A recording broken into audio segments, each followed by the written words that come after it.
Beetle from Tolbert Beetle. It only takes 1 second for a person to be involved in an accident. And when the worst occurs, there's only one person that matters, you. At Tolbert Beetle, we want to be the one you call for help. We're the one to get you the compensation you deserve from the insurance companies. Call us today and find out if you have a case. The consultation is always free. Tolbert Beetle, when you need justice.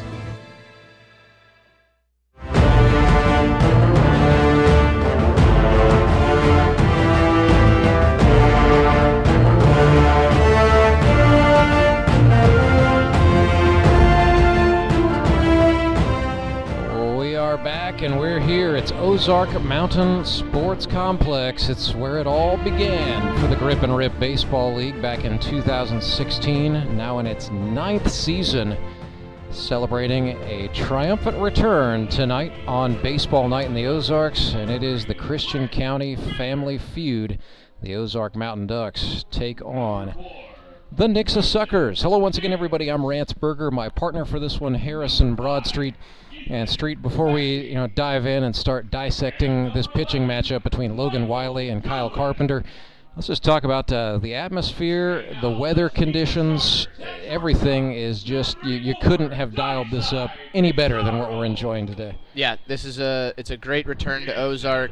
It's beautiful weather. It's been, it's always a fun atmosphere being here. It changes the way you play the game.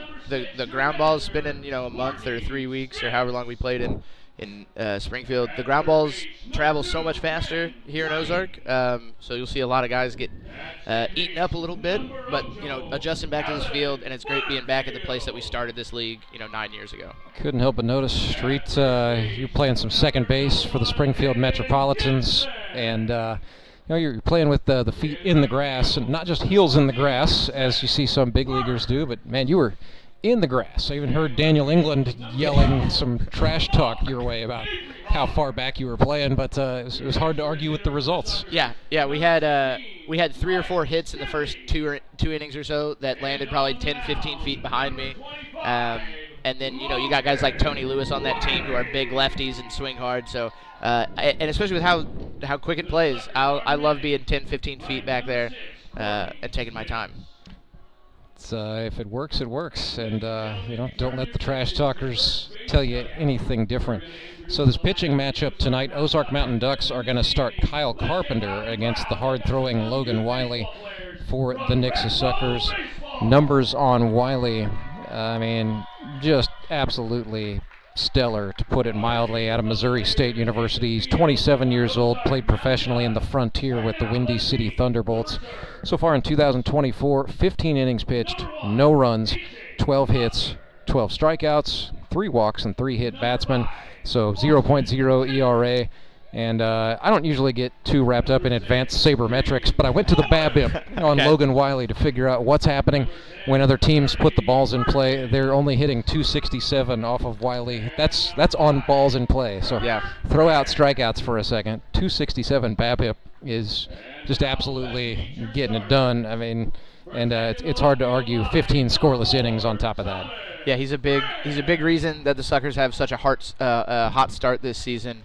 Hopefully somebody from the Ducks can kind of knock him off, because if he stays on this pace, he's going to be hard to compete with down the stretch in October. And for the Mountain Ducks, it's just a matter of figuring out how to solve the Suckers and then find the exploit and keep going to it.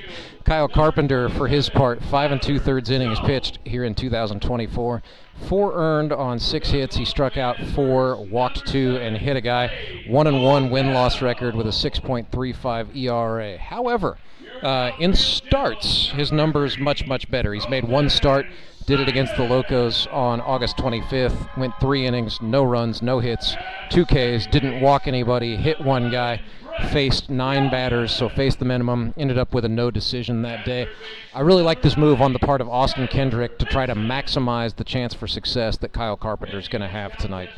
Yeah, I think it's a great move. I love, because with Skylar Henson in your bullpen coming out late, you see Clay Murphy do a similar type of thing. I know one of my better arms I'm going to hold to the end and just try to keep it close. If I can get a lead, great. But if I can keep it close on a guy like Logan Wiley and then bring my arguably my ace in Yeah. at the end of the game, it puts me in a significantly better place to win that ball game. Both teams are going to have to make a minimum of 2 pitching changes before this one is over. So we'll get into bullpen strategy as it unfolds. But all you need to know, folks, is you're about to see a great game. We'll step aside, come back, and bring you the first pitch after this. Acme Towing Company. That's too far away. Let Henry's do it. Nah, we're ready to close. Let Henry's do it. Henry's is ready to take your call right now. From compacts to semis, Henry is here to help 24/7. Save yourself the hassle and make us your first call. Henry's gets there fast, offering multiple locations to serve the Ozarks. When you're stuck on the side of the road, make the right call. Let Henry do it. I need a change. My workouts are too boring. Oh, I've got an amazing workout for you. Hot yoga. I've lost weight and I'm more flexible. Try our community classes for only $8. Sumit's Hot Yoga. You are going to feel awesome. I'm Nicole Cartmel with the Bank of Missouri. If you're in the market for a new home, you're probably spending a lot of time looking at real estate listings. But there's one main thing you need to do to narrow down your search. Get pre-qualified for a home loan. Mortgage loan officer Shannon Meissner is here. How does this help you to live well, bank well? Getting pre-qualified for a mortgage loan is definitely your first step. Pre-qualification allows you to determine early on how much money you can borrow to purchase a home in connection with your monthly budget. This way you know what homes to be watching the market for. We have lots of different loan options to fit everyone's unique needs. This way we can help you accomplish your homeownership dreams and goals. And the best part about pre-qualification is there's no cost. It's quick, easy, and it makes you a smart buyer. Thanks, Shannon. And of course, our mortgage loan officers like you are here to help you every step of the way. At the Bank of Missouri, we help you live well, bank well. The Bank of Missouri is an equal housing lender.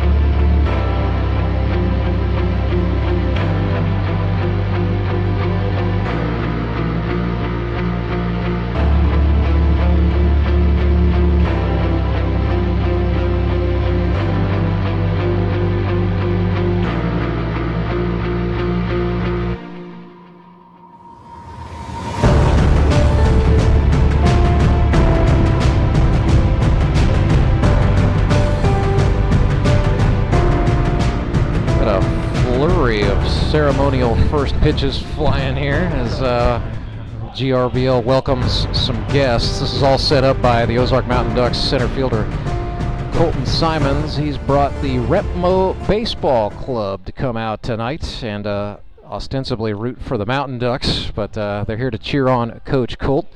A lot of the guys got to go take the field with the Mountain Ducks before the start of this one, and then we got some kiddos throwing first pitches as well. So this is fun, you know. This is what it's all about. I enjoy it when we have the club teams out, and they tend to bring their parents, and they tend to hang around and root. In this case, you got the fun of a bunch of people in orange Republic Tigers gear rooting for the team from Ozark. So it's just you know, GRBL always makes for strange rooting interests. Yep, just another wrinkle in the rivalry. You never know what the draft can do, am I right? Yep. So here's Kyle Carpenter for the 1-2 Ozark Mountain Ducks taking on the 3-0 Nixa Suckers. He is on the hill. Suckers will lead off with their shortstop, Dabisai Pizarro. Batting second will be the center fielder, Jared Brashler. Courtney Spitz, back from injury, will catch and bat third. In the fourth spot is the third baseman, Ben Wade, the 2023 Rookie of the Year. Alan Butterfield has been moving on up in the lineup. He will bat fifth tonight and start at second base. It's Hayden Gibson batting sixth and playing first base. Right fielder in the seventh spot is Seth Burns. Batting eighth is the left fielder Jamar Averyhart. And at the bottom of the order is number 16, the extra hitter, the big Virginian, Lance Kennedy. So Pizarro, Brashler, Spitz, Wade, Butterfield, Gibson, Burns, Averyhart, and Kennedy. Courtney Spitz came into the day tied for the league lead in hits with 7 of them. Clay Murphy and Trey Turner have since leapfrogged him with 8 apiece, so we'll keep an eye on old Spitzy's hitting streak as just one of the many storylines going in this one, Harrison Broadstreet. Yep, it's it's nice to be on a team where you've got a guy who can go out there and shove on the bump and then go get you 3-4 hits a game. So it's great seeing that with Clay, but the whole Suckers lineup has been hot. We've seen these guys. I mean, heck, I've been with you on the majority of these calls for the Suckers, and they hit the ball. They don't make a lot of errors, and they throw strikes. So that's a competitive equation in the grip and rip. Dobby Sai Pizarro at Park University is 3 for 7 with a triple. He has also walked 4 times, so a healthy OBP for Dobby. This is probably not going to help it as it's into shallow right. Brett Gallion, the second baseman, ranges back to make the catch. It's a new bat for Dobby Sai. His boss at D-Bat Nixa, Ben Hammett, left that, so blame it on the new stick, am I right? Okay, yeah. There's Jared Brashler. Speaking of veterans who've been hitting well, Brash off to a great start, 4 for 12 with a couple of RBIs. On-base percentage is at .500 for the Flyboy. It's the best start we have seen Brashler have in quite some time. Kind of have to go back to like 2019, I think, was the last time we saw 4 hits in 3 games for Brash. Nothing in 1 is outside. Carpenter being careful here. Yeah, it's tough. You got to be careful. You got to approach this top 4 or 5 guys with a whole lot of caution. Can't get caught being careful to everybody. Carpenter ran a slider in off the glove of his catcher Hunter Knapp. Defensively, Mountain Ducks have Knapp behind the plate. It's Skylar Henson starting tonight at third base, Logan Rycraft at short, Gallion at second. They're using Clay Odell at first base. Outfield is Thomas Brand, Colton Simons, and Tyler Jones.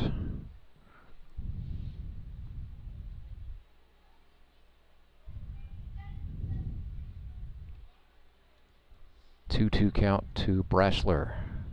Swing and a foul ball lifted into the second section, if you will, the upper section. A little bit different here back at Ozark Mountain Sports Complex, where you have the upper and the lower concourse. Fans tend to spread out a little bit more. Yeah, it feels there's probably the same amount of people, if not more, at this game than there has been at some of those Drury's games. But it feels different. You feel secluded down there on that field. But it's a bigger outfield for sure. As Brashler goes down on strikes, and then the fans are able to spread out a little more, which human beings just sort of naturally do when given the opportunity. So kind of it's a little more of a relaxed atmosphere in that regard, but some of the guys enjoyed Metter Park for all the closeness and the loudness. Yep. I enjoy having to drive 5 minutes and be at the ballpark. Well, I really enjoy that. The shorter commute is something too. Although, full disclosure, this is a shorter drive for me. And there's guys like Toby Yorks who live a stone's throw away from here. Yeah. So it's I get it, but I just driving back after a game, 15-20 minute drive, you get home and can barely get out of the car. Courtney Spitz sends one up the middle, and then it got kicked. Rycraft tried to make a sliding grab. Instead, absolutely soccer kicked it out to the right fielder, Tyler Jones, but that is scored a hit. So that is 8 for 16 now on the season for Courtney Spitz. And we're going to see a lot of hits like that. We're going to see a lot of ground balls that kind of get up on guys, that get, a lot of balls that Metter might not have gotten through the middle of the infield, but we're going to see a lot of stuff up the middle. A lot of balls scooting through the infield and getting on guys today. There's a guy climbing the tower. I just now saw that. There's a communications tower out in left field. Yeah, they got 2 guys going up and down. I don't know how that's going to work. I wonder if Ben Wade can hit a guy here. Game over. If Ben Wade hits a guy, I'm just 15 going home. points. Yeah, that's it. We're done. We're out of here. Wade 4 for 9 for the campaign. All of them singles. He's got 1 RBI. That'd have to be terrible. I mean, you're going up there knowing that I'm game's going on. I'm assuming he's tethered, right? Yeah, I mean, you getting hit with a baseball is no fun, even if you're tethered. That's true. And for a ball to get all the way out there, it's got to be hit hard. 2-0 to Wade as Carpenter sets from the belt. Inside out swing. That's trouble. Could be trouble for Tyler Jones. He dove. That's a typical play you'll get from Tyler Jones. Foul ball. Yeah, dive and a face plant and a yard sale. Is that what you're saying? Just a whiff and a yard sale. He's lost a step or two in his old age. Getting some gray hairs in his beard. Aren't you guys the same age? Yeah, I think so. I think he's. Yeah. I think he might be a year older than I am.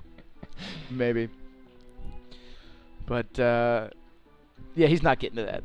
No, but I appreciate the effort. But he had to make it look like he tried the hardest. Right? Yep. No, I appreciate that. I dive for a lot of things I don't get to. 2-1 to Ben Wade, who at 23 years old should get to everything. Oh, slider for a called strike. Okay. Delayed call. I like. Yeah. I like the delayed calls. It causes confusion for everybody. Absolutely. And then a pickoff. Oh, he got him. Oh my gosh. So I wasn't even paying. I was so caught by the strike call, I wasn't even seeing what happened. That's a good play right Courtney there. Spitz just got caught stealing. Courtney Spitz isn't really a guy who gives up mental mistakes like that. No. So to get picked behind like that, that's a big play right there. That whole thing was just uncharacteristically strange all around. It's the best way I can describe that. We will try to collect ourselves, step aside, come back, and bring you the bottom of the first. It's right after this. Grip and Rip Baseball, live and free right here on our YouTube channel. Acme Towing Company. That's too far away. Let Henry's do it. Nah, we're ready to close. Let Henry's do it. Henry's is ready to take your call right now. From compacts to semis, Henry is here to help 24/7. Save yourself the hassle and make us your first call. Henry's gets there fast, offering multiple locations to serve the Ozarks. When you're stuck on the side of the road, make the right call. Let Henry do it. I'm William Beadle of Tolbert Beadle. Why would you call anyone else after a car accident? Tolbert Beadle has been right here in Missouri for decades. We know the local courts, and we know how to fight. You don't pay us a penny unless we win money for you. And we're not satisfied until we secure the largest settlement possible. With millions of dollars recovered, you know who to call. Tolbert Beadle, when you need justice.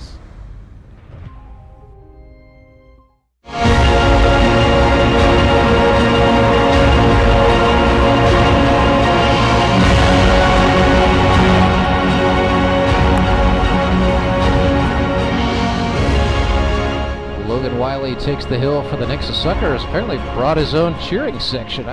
We got posters, got people getting rowdy. This is good stuff.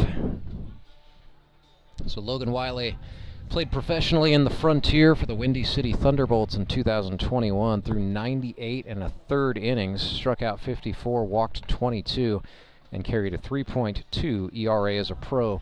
Broke in with the Nixa Suckers here in 2023, posted a 3.94 ERA for the season across 16 innings.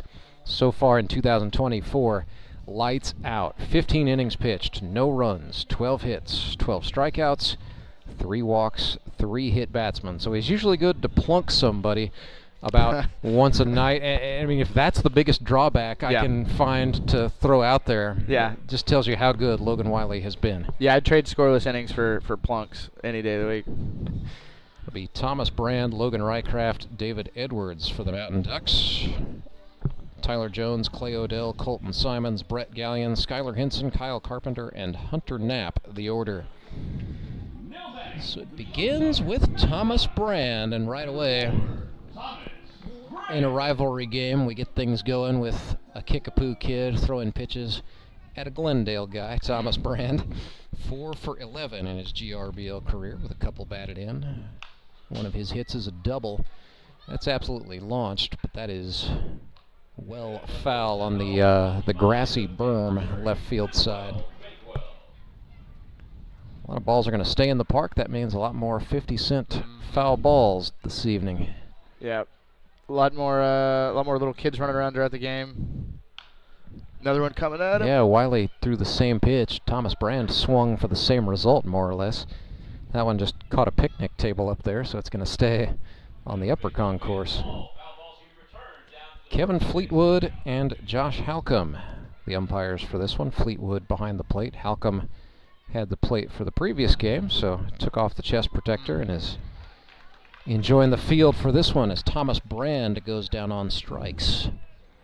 So one away, bottom of the first. Batter is going to be Logan Rycraft. His sponsor is Mickey Owen Baseball. Rycraft, a rookie, 3 for 11. Has walked once, been hit once, struck out twice.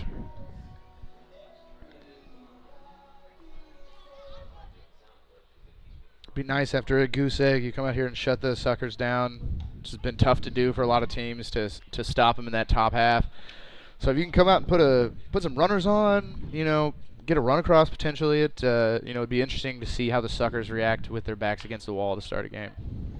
So nobody has really put them just in any sort of dangerous position, and we saw what it can do earlier today, actually. You know, the Republic Locos were in the same spot coming into the day, 3-0. Branson Showman got the big one on them in the 5th by putting up 8 runs. Yeah. You know, that was the first time we saw the Locos really get punched in the face, and they never really recovered from it today. Yeah, it's easy to I mean, it's kind of seems silly to say, but it's easy to play with a lead. It's easy to play when you're winning. It feels easier to to let things go and to just kind of play your game.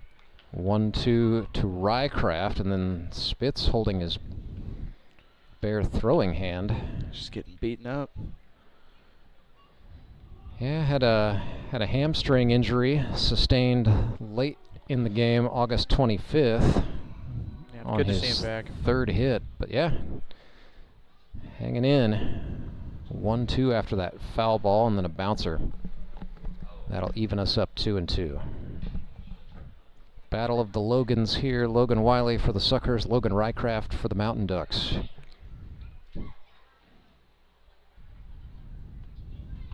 Wiley going back to the heat. Man, they were working down, down, down. Yep.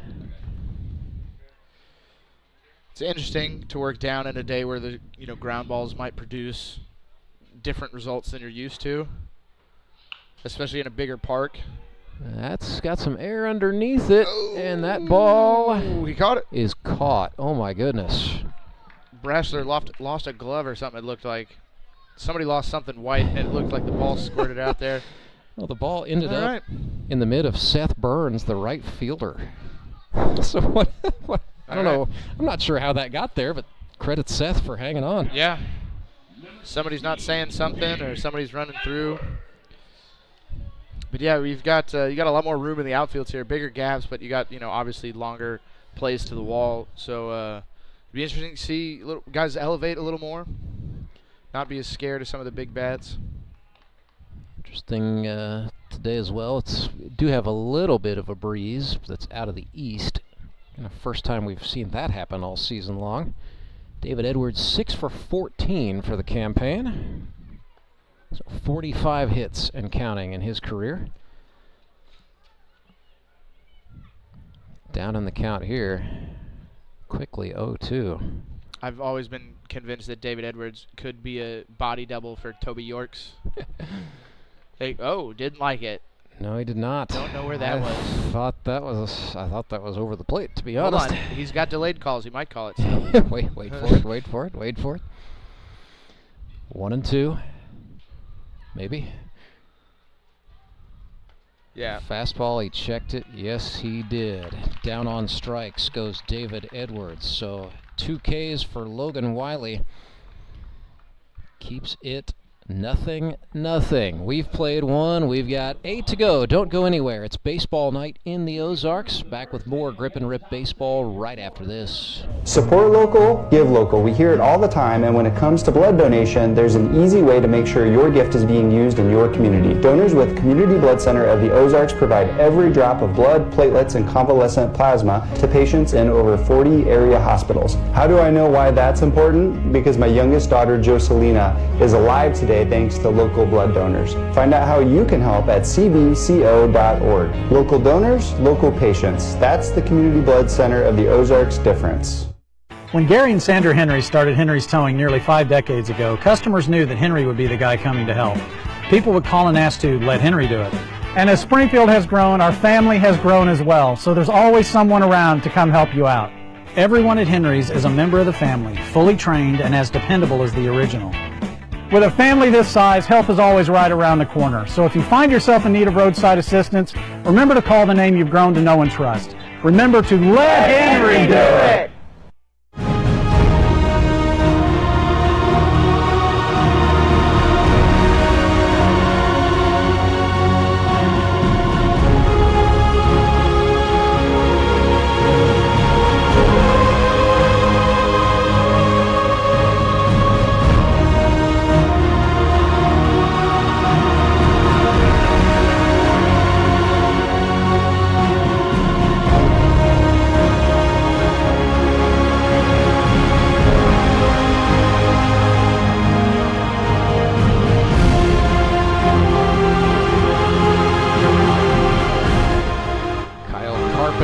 Back to work for the Ozark Mountain Ducks, facing Ben Wade.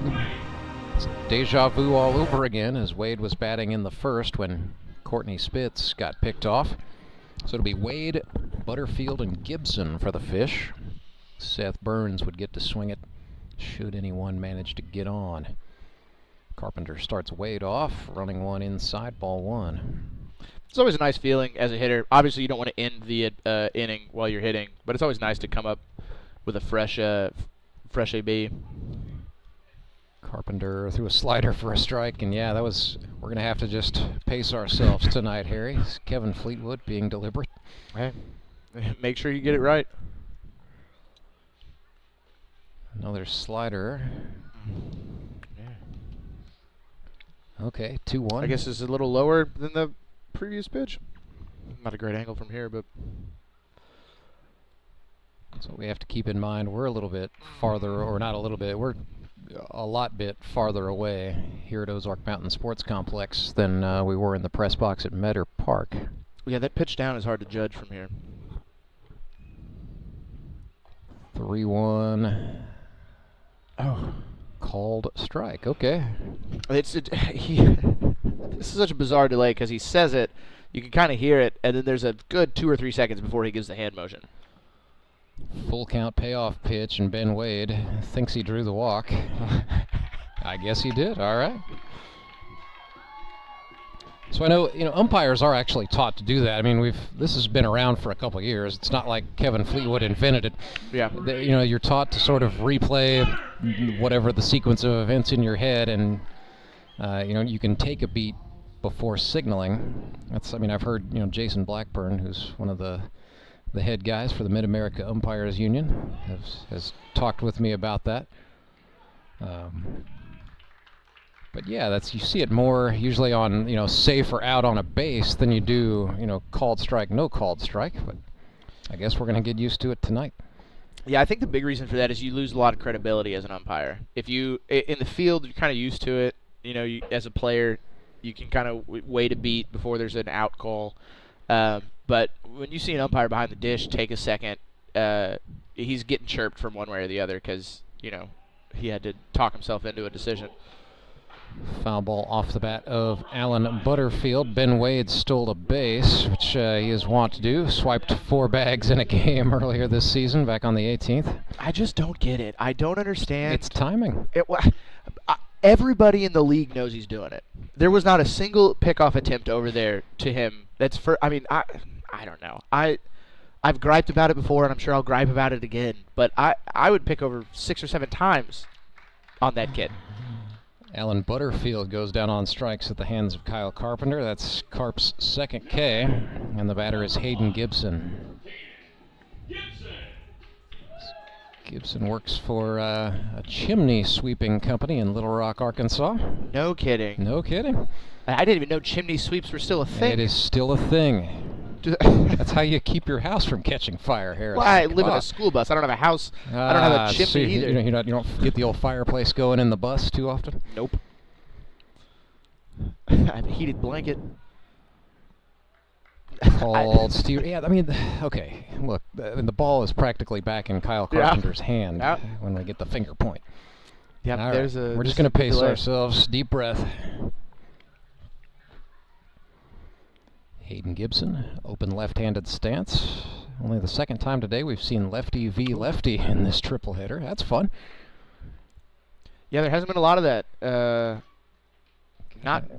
We're losing lefty arms, it feels, in the league. Yeah, got Scott Wilson for the Locos, and you got Kyle Carpenter for the Mountain Ducks, and that's about it. 1-1, there goes Wade. Knapp fires, it's not going to get there, and then it ricochets off the glove of the third baseman, Skylar Henson. E2 and a run scores. So Wade swipes the bag and then makes it 1-0 Suckers. Speed kills. Get him on, get him over, get him in himself. So clean sheets for Hayden Gibson with 1 out. Swings and yeets that one foul. I think that got the sunshade there. I think it's still in there. Yep.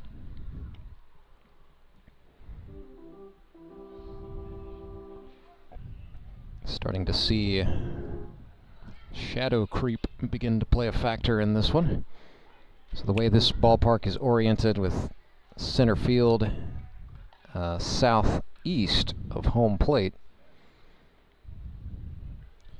as the sun sets, we see the shadow creep from the first base line toward third base. So yeah, fielders all have the sun in their eyes, but batter and the pitcher are now in the shade. Yeah, it can be tough on the infield there, especially being on that, being on that third base side, shortstop. You can get a couple of those, couple of those at bats where you're just praying something doesn't get hit over there to you, because that sun is just beating down on you right now. Kyle Carpenter is still just barely in the sun for the view of the batter Seth Burns, who fouls one back for strike 2. I would say probably by the third inning, everybody will be in the shadow, so you won't have any, you won't have the situation where the ball exits the light and goes into the shadow. Yep. But right now, the difficulty is certainly belonging to the fielders, particularly those on that left side. Ball and 2 strikes now for Seth, who is off to a good start swinging the bat here in 2024, 4 for 7 with 3 RBIs. Yeah, it's it's really easy to hit in this middle to bottom part of this Suckers lineup. It's really easy to hit when you've got those 4 or 5 guys at the top that are constantly getting on, constantly getting in scoring position. 2-2 is low. So yeah, by the time it comes to Seth's position in the order, pitchers are frustrated and just throwing the get-me-over stuff. Yep. He's been taking advantage, but he's moved up a couple of spots in the order here tonight. Yep, that's what they call trickle-down hitting. Here's a 3-2, and that hit him. Jeez. How about that? You work, you stay in the hunt, you work the count full. Your reward is to get eaten in the shoulder. Yeah, I'd rather take one early. I'd rather just get it over just with. do it on the first pitch. Hit me with exactly. the first pitch. Let me spend the rest of the next at bat getting over the fact that I just got hit. Clean me out and let me get on with it. Yep. Here's Jamar Averyhart. Speaking of bouncing back from injury, Jamar's done a nice job of that. Yeah. Second game, hit a bullpen fence at Metter Park. Got a hit the next day, so showing no worse for the wear. Yep, Averyhart swings a log of a bat. Averyhart swings one of the heaviest bats I've ever held of another player's. It's unbelievable. I think it is pure titanium. Well, he's, in case he makes contact, he wants it to go a long way. Yeah, I guess. He's a strong guy, and more power to him, literally. He's even 1-1 against Kyle Carpenter. Ooh, swung on, fouled that back, yeah. Straight back foul. Says timing was not bad, but bat path just wasn't quite it that time. Jamar from Griffith, Indiana, originally. Griffith. That's northern Indiana, I do believe. Okay. kind of got this weird talent pipeline from northern Indiana that's been feeding the league. Matter of fact, the catcher Hunter Knapp is from South Bend. Oh. So, Indiana guys end up in Springfield and end up in the GRBL, I guess. Oh, okay. Ball and 2 strikes for Avery Hart. Carpenter trying to punch his way out of the inning. And does it with a slider. Down goes Avery Hart. That is now 4 strikeouts for Kyle Carpenter. We will go to the bottom of the second, and Logan Wiley gets the ball when we come back. I'm Nicole Cartmel with the Bank of Missouri. Whether you're looking to pay bills or make a big purchase, sometimes you need cash quickly to take that next step. A consumer loan might be a perfect option to help you live well, bank well. Sonia McClendon, one of our branch managers, is here to explain. Thank you, Nicole. We provide personal consumer loans for almost any purpose, from building your credit to financing that new car. We offer competitive rates, and decisions are made locally so we can get you the money that you need quickly. But what makes our consumer loans unique is that personal touch. For example, I recently worked with a customer to secure a loan for a horse trailer. He could have went elsewhere, but he chose to work with his bank because of that personal relationship that we've built with him. Being able to work with your personal banker that you know and trust makes a big difference. That's right, because we work with our customers to help them live well, bank well. Get started at bankofmissouri.com.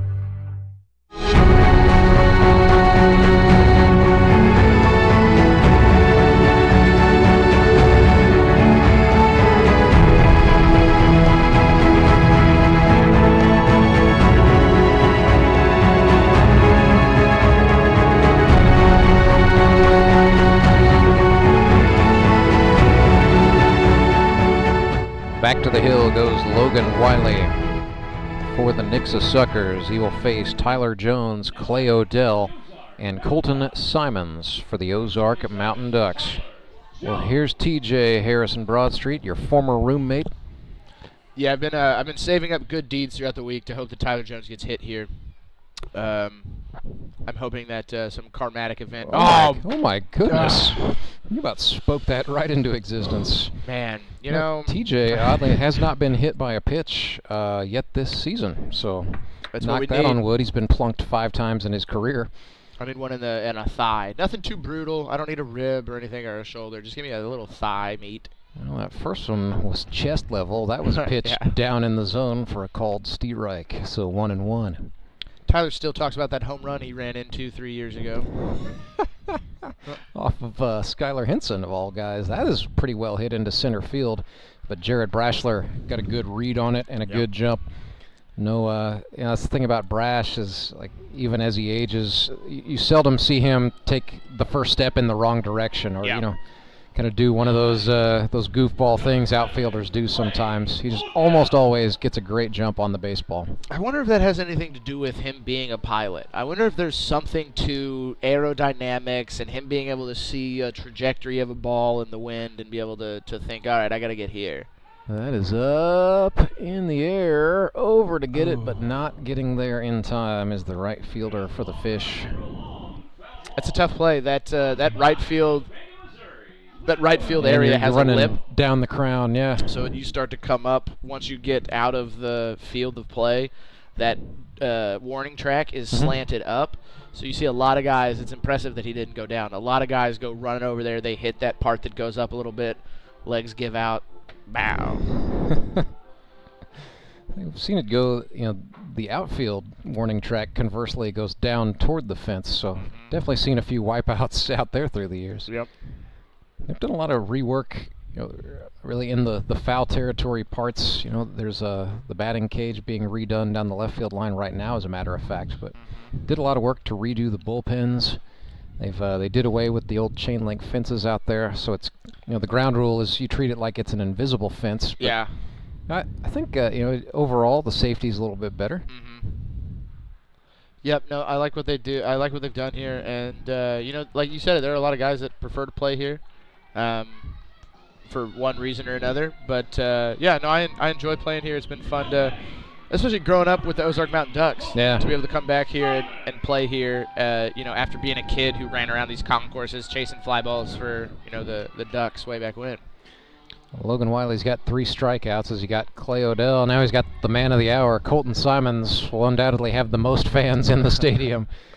His friends from the Repmo Baseball Club are here to see Coach Colton. Simons had a good start, 3 for 7 on the rookie campaign with 4 batted in. Coaches youth baseball, works in outside sales, found the GRBL on the internet, showed up without knowing anybody. Now look at him, he's brought half the crowd tonight. Yeah, I will say that it looks like there's only about half the team paying attention to Coach. That's not necessarily a terrible thing, though. You know, that's what the kids do. There's Jared Brashler again. Coach hit something hard in front of the... hard hit line drive. So 3 up, 3 down for Logan Wiley. It is still 1-0. Nixa Suckers out in front. They will bat in the 3rd right after this. I'm William Beetle from Tolbert Beetle. It only takes 1 second for a person to be involved in an accident. And when the worst occurs, there's only one person that matters: you. At Tolbert Beetle, we want to be the one you call for help. We're the one to get you the compensation you deserve from the insurance companies. Call us today and find out if you have a case. The consultation is always free. Tolbert Beetle, when you need justice. Do you ever wake up and feel like you're already out of energy? I haven't felt that way since I started doing yoga. You do yoga? Every morning. Best change I've ever made. Try our community classes for only $8. Sumit's Hot Yoga. You are going to feel awesome!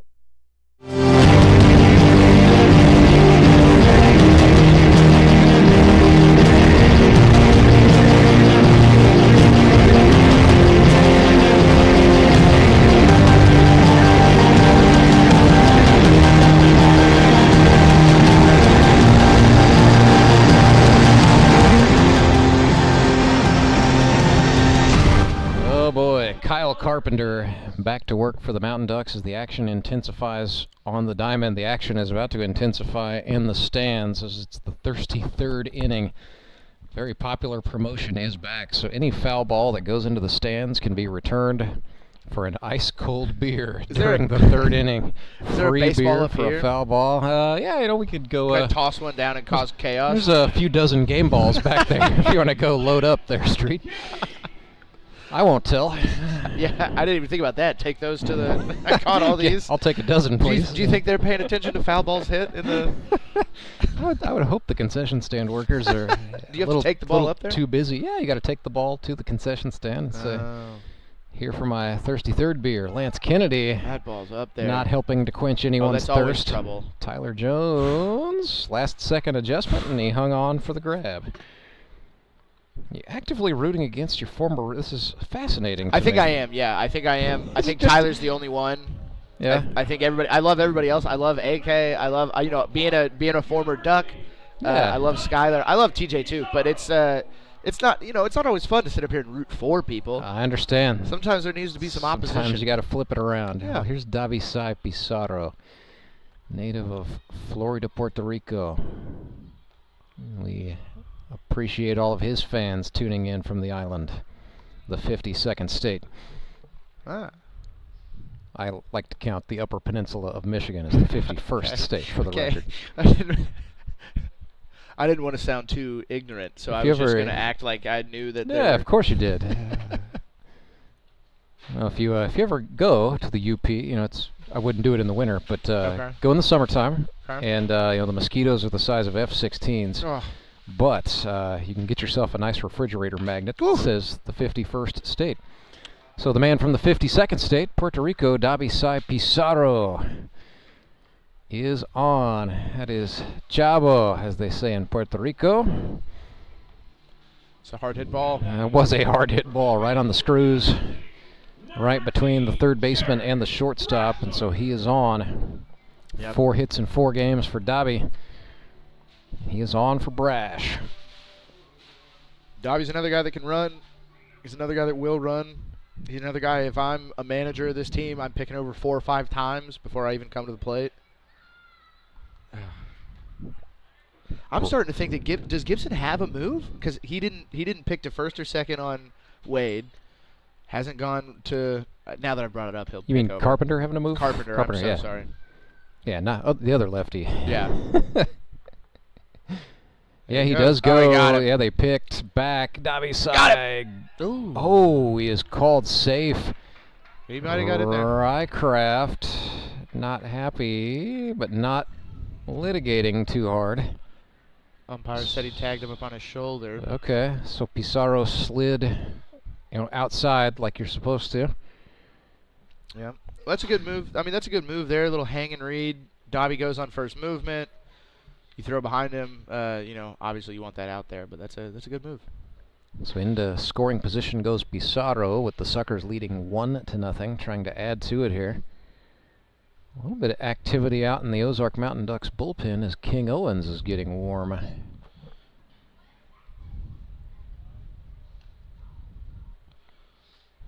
So then Austin Kendrick is thinking if we get into a little trouble here, we're gonna go to our King Owens piece, or well, yeah, Owens is the fastest warmer-upper of anybody on the Mountain Ducks staff.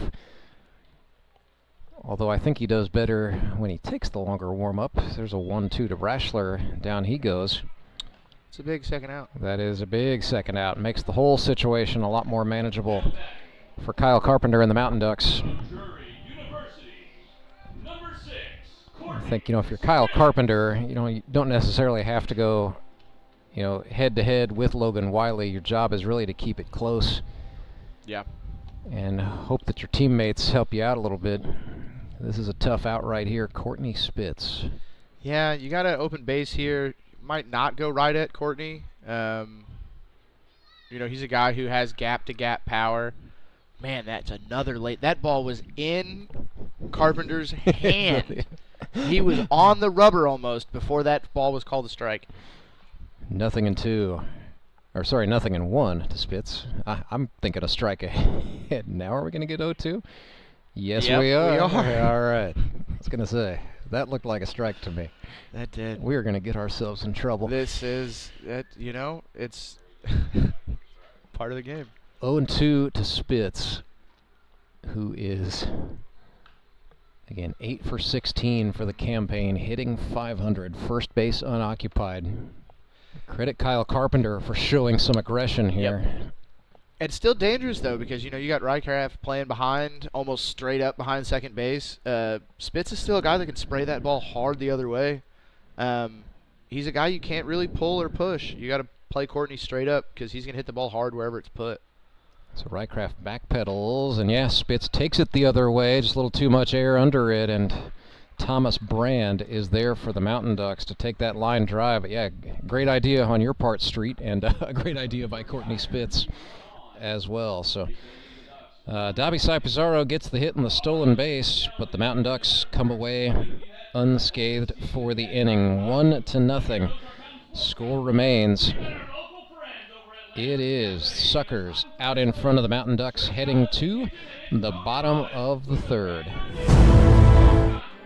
I'm Nicole Cartmel with the Bank of Missouri. The risk of losing your hard-earned money to scams is real, especially the scammers sending out fake communications.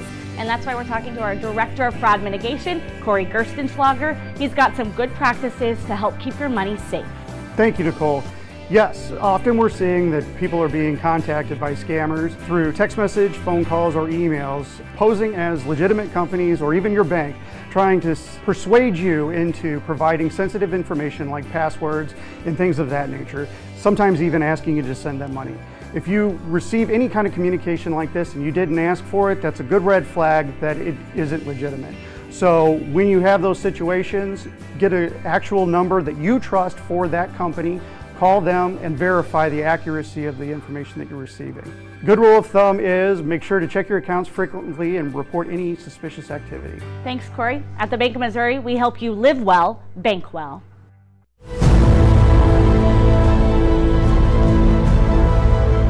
Yeah, let's talk about that, Harrison. So Lambert's throwed roll toss, tradition unlike any other, here in the middle of the third.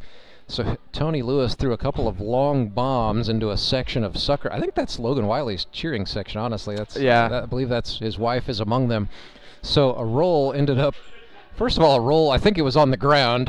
That's number one. Yep. And then it got thrown into the sucker's dugout where it disappeared for a second. And then we saw Dabi Sai Pizarro, the Nixa shortstop, stick the roll into the back pocket of those baseball pants. Yep, it's on the right side there. I mean, you can see the bulge. I'm not going to ask.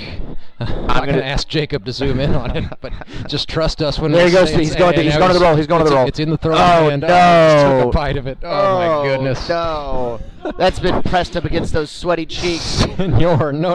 And he put it back in there. He's going to go back to it. He's going to have a snack later. Oh my goodness! He's going to go back to it. If he sails one, that's the butter on the roll he got on there now. And yeah, I was going to say. So yeah, now he's touching the hat, the hair. Yeah. There's roll remnants everywhere, and then they hit it right over his head. Yeah, Brett Gallion, base hits. He can't run. He's got all that starch on board. I'm going to be on roll watch the rest of this inning. First hit for the Mountain Ducks is a single off the bread of Bat Gallion in the third. He is on for Skylar Henson.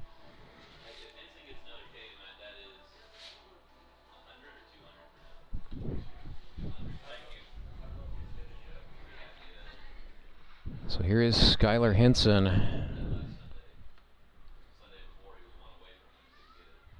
Mountain Ducks with a big opportunity, trailing by a run. They got the tying man on. That's Gallion. I think if you were to ask me how to describe the way that Skylar Henson moves, I would say wet noodle. Yeah, there's not a lot of locking of the joints. Yeah, there's just a whole lot of. that's folks at home can't see any of your gesturing, but you're just gonna have to take my word for it. What he just did was very accurate. But yeah, there's no tensing of the elbows or the wrists or even the knees look like they're just. He just runs for. He's a free man. He's free jointed. He just moves. That's why he throws from every arm angle imaginable. He's down 0-2 here to Wiley, who fires home, and then Henson fouls that one back. Swing timing wasn't bad there. Oh, thirsty third. Somebody going to get a brewski? Hey, there we go. If there's anybody in the stadium watching, I've got 12 baseballs here in we'll sell booth. them to you for $1 each. Yeah. Right? Bring me back a beer. I'll give you all of these baseballs. Well, Skylar Henson did his part to give the fans some suds, but then he goes down on strikes, so it's Wiley at the last laugh, his fourth strikeout of the night. It's now 16 on the season for Logan Wiley. Let's see if Carpenter can help himself a little bit here. It's a close game. If he punches something down the line, might be able to get a run in here. Gallion can run a little bit. Yeah, Carpenter, we've seen capable of he can spray the opposite way. Very good at he's a take what is given contact hitter, although that looked about as ugly as sin. Well, he's taking what he wanted there. He wanted Logan that. Wiley took something. Good grief. 0-1 to Carpenter. Broke out the old 7 wedge. Comes into the night 2 for 6 for the campaign. That's 6 hits for the Mountain Ducks a season ago. In 2022 with the Locos, he hit just shy of 300. He was 10 for 32 that year, and a lot of it was just slap hitting and singles, and not always the most artful looking stuff, but it was effective.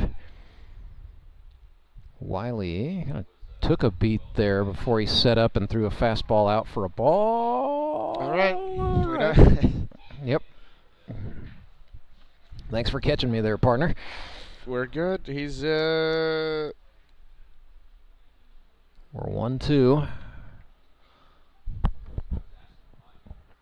There it is. Carpenter does. Get out. Slap that the other way, but it is foul. That's tough too, because if that lands fair, that's gonna roll a ways. That's gonna. If he can just bloop something over a corner infielder's head, Gallion might have a chance to come in and score. Avihart's got a decent arm. Not sure about the arm and right as much, but they are playing a little shallow too, so it might be kind of tough. But Gallion's got some wheels and baseball knowledge, so he might get around to second pretty quick. 1 out. The 1-2 pitch. That's a slider, and that is through. Out into right field it goes in front of Seth Burns. And yeah, Brett Gallion is going to test it. 1, 2, 3 hops. Throw got there in time, but it was offline for Ben Wade to have any kind of play on Gallion. So I like the aggression there from the Mountain Ducks. No hesitation with Austin Kendrick, and then Brett Gallion said, "Come on, man, why are you making me run like that?" Oh, I understand that. That's a constant feeling. I can say that because Brett and I are the same age, and I don't have to worry about him coming up here to beat me up later. So here's the catcher, Hunter Knapp, with first and third, one out, golden opportunity.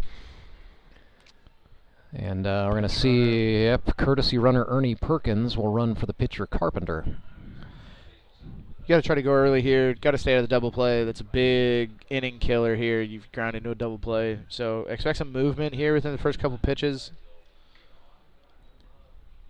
Hunter Knapp swings at a slider that is chopped foul. Suckers fans wanted to see Ben Wade throw it over anyway, I think. So Hunter Knapp out of South Bend, Indiana, where he went to Riley High School, sponsored by Heartland Labs. He's actually recruited into this league by Kyle Carpenter from the Mountain Ducks, so pretty cool that they end up on the same team. Yeah. Heartland Labs, is that a beef guy? No, it is not beef. There he goes. Spits, what a throw! Not there. I'm not entirely sure, but I think they make a product that I can't really talk about too much on the YouTube channel here. But they grow a cash crop, is what I'll say. Oh. Nothing in two. Okay. I think that. Somebody please correct me if I'm barking up the wrong tree on that, by the way. So that's why it sounds familiar. Oh, geez, straight. I don't know which beef guy. Yeah, let's go with beef. we should have gone with that all along. So down on strikes goes Hunter Knapp. Wiley's got 5 in the game, but he's not out of the jam. Mountain Ducks trying to be the first team to solve Logan Wiley. So we're here in week 4. Back to the top we go, and it's Thomas Brand. Well, we'll see here. This is, obviously this is what you want. You want your top of the lineup here. These are the guys you want up. Fielders playing Thomas Brand pretty well straight away. Outfielders in just a touch maybe from quote-unquote standard depth. Yeah, it's. I think everybody's played fairly shallow today from what I've seen, which is interesting with how big these gaps are and how it plays a little bigger here. But see if it gets past you, man. That's no bueno. Yeah. The 0-1 up and out of the zone.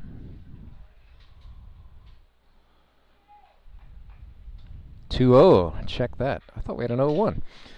It's 2-0. I guess that first one wasn't called a strike. That definitely a ball. It is 3-0. Scoreboard is incorrect.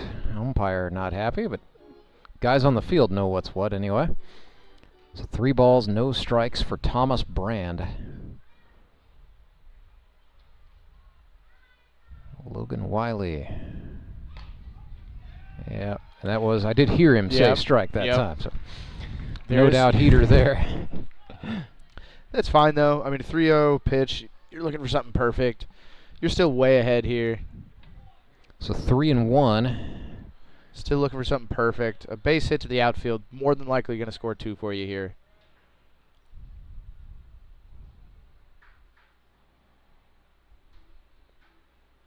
Slider is chopped into play. Hayden Gibson away from first base to get it. Throws to Wiley, and he does not come up with the baseball. 2 runs score for the Mountain Ducks, and they call for the ground rule as the baseball ended up in the dugout.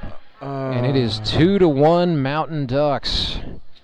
Thomas Brand, it's going to be scored as an error, but I'm sure Ozark will take the 2 runs.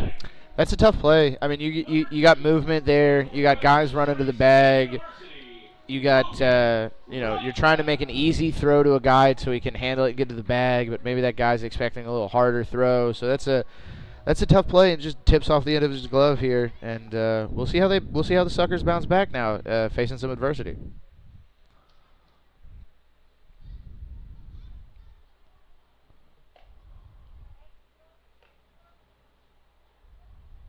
It's 2-1. Yeah, they need to fix the board, guys. It's 2-1. It's 2-1 Ozark. So yeah, it was first and third. There we go. Maybe. I got Zach's attention. I know he saw it. There it is. There we go. 2-1. We fixed the board. So we'll see. Another one. This is where Nixa shows what they're worth a little bit. Well, that is the first time Logan Wiley has been scored on in 2024. There it is. Logan Rycraft gets a base hit. That is going good to. throw. It is a good throw. Brand slides, and it was Slidus Interruptus. Courtney Spitz puts the tag on. Brand may be hurt. Yeah, he hurt himself on the slide. Maybe shoulder or upper back. Limping a little bit. Jamar Avery Hart guns him down. They get out of the inning on the old 7-2, but it is 2-1. Ozark Mountain Ducks lead the Nixa Suckers, who trail for the first time all season. They'll look to rebound when we come back. When Gary and Sandra Henry started Henry's Towing nearly 5 decades ago, customers knew that Henry would be the guy coming to help. People would call and ask to let Henry do it. And as Springfield has grown, our family has grown as well, so there's always someone around to come help you out. Everyone at Henry's is a member of the family, fully trained and as dependable as the original. With a family this size, help is always right around the corner. So if you find yourself in need of roadside assistance, remember to call the name you've grown to know and trust. Remember to let Henry do it! I'm William Beadle of Tolbert Beadle. Workplace injury? You can't afford to be financially set back. In Missouri, all workers' compensation laws are found in Chapter 287 of the Missouri statutes. You need an attorney who knows these laws and has worked with them over the past 25 years to help injured workers. The call is free. The results are exceptional. We've won millions of dollars for our clients over the years. Tolbert Beadle, when you need justice.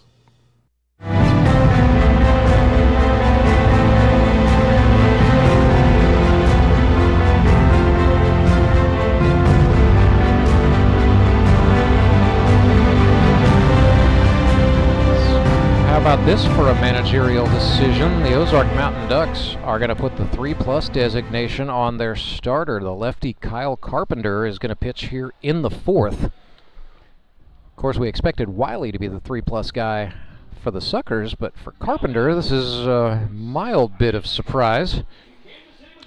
Yeah, I like the move.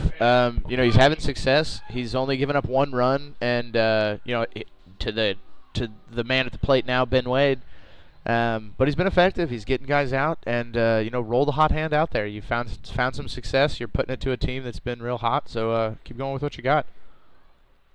Carpenter's pitch to Wade is outside, ball 1. So for the Nixa Suckers, that is a 17-inning scoreless streak for Logan Wiley. Interrupted there on inning number 18 as the Mountain Ducks put 2 across, but those runs will go down unearned because they came by way of an error on a ball in play. So the ERA stays good, but for the Suckers, just the second time all season where they've been scored on. We'll see how they respond. First time they've trailed all year. Yeah, and it's nice with as Wade slaps one to third, Henson up with it, and throw brought him off the bag. He's safe. Odell did not touch Ben Wade as he breezed by. That's tough. Thought maybe he got the tag on the back. He That's did tough. not, says the field umpire. Speed kills, and Ben Wade is a murderer. Well, we'll look for him to take off to steal as Alan Butterfield steps in. I mean, he's taking every base. We got to pitch out. We got to pick off. We got to do something to keep this guy from running all over the bases still. Alan Butterfield out of Francis Howell Central High School. Allen now 3 for 9 as a rookie with a couple batted in.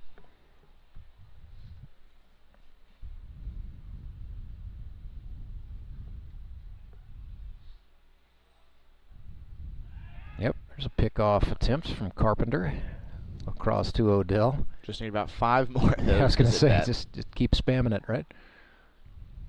Yeah, you got the lead. Let's try to draw this out into the into the time delay. There he goes again. Yeah, this is chopped into play by Butterfield. So, yeah, the only play is going to be at first. Odell had to adjust and drop that back foot, but he got it there. So Butterfield is out. Wade is into scoring position for Hayden Gibson. Gibson struck out his first time up. Branson, Missouri is where he originates from. Went to Branson High School. Also played soccer. He's another one of those guys that can hit all parts of the field, so he could slap something down that left field line and run for days. He's going to slap it to second base. Brett Gallion up with it. Throw over to first. Plenty of time. So 2 gone. And the Suckers do move the runner up to third.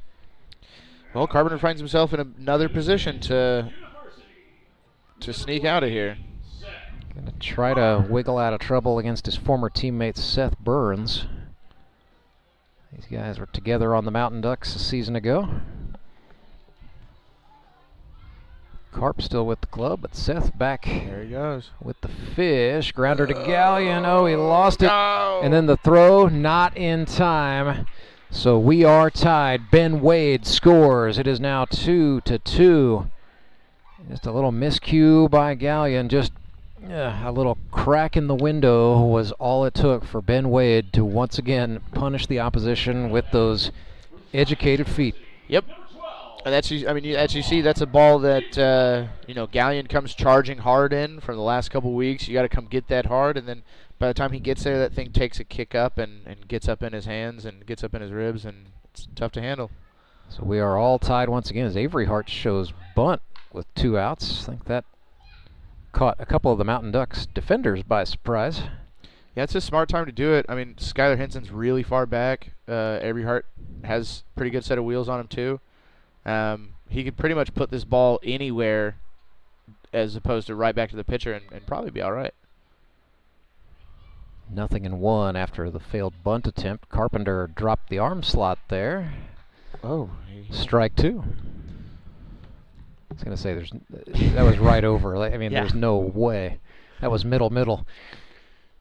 So the 0-2 to Avery Hart.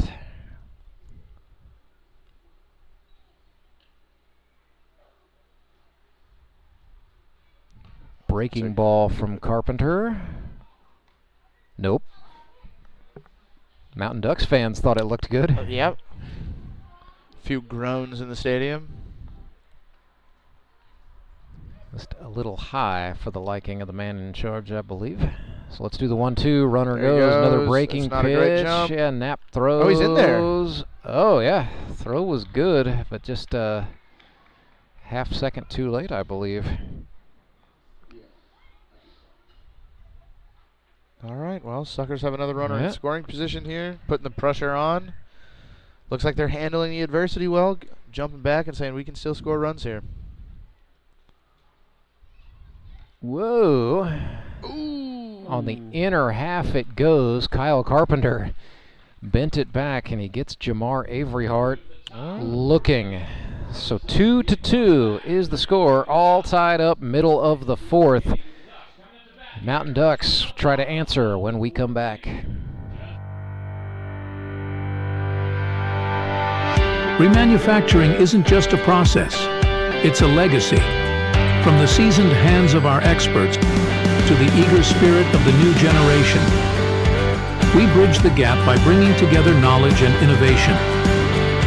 We are one team with diverse experiences. We are moving toward one goal to ensure our future thrives. We are on one mission to pass down wisdom and embrace the new, ensuring the earth flourishes for generations to come. We are CNH Reman.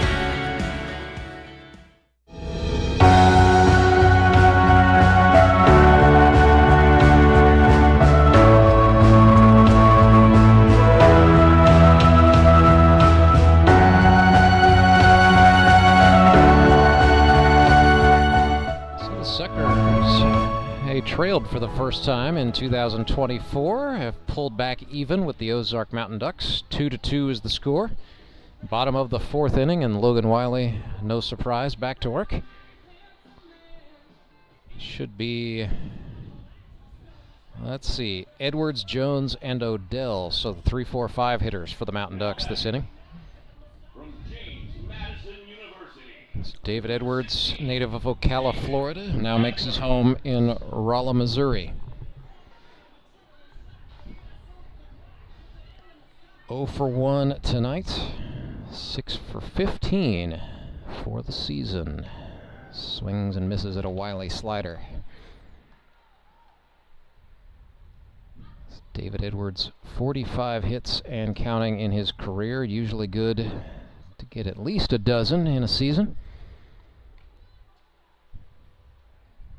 Tends to put the ball into play, and when you put it into play, good things happen, right?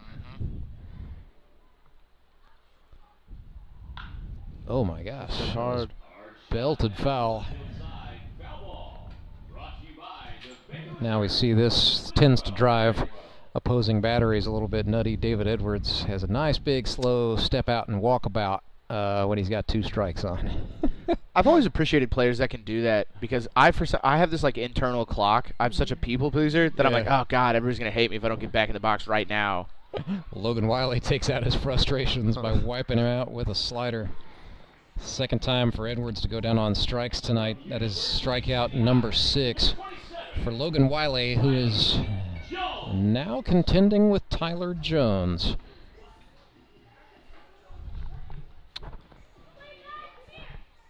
TJ now 53 hits in his career. Finally got over that half-century mark. Joined the 50-hit club.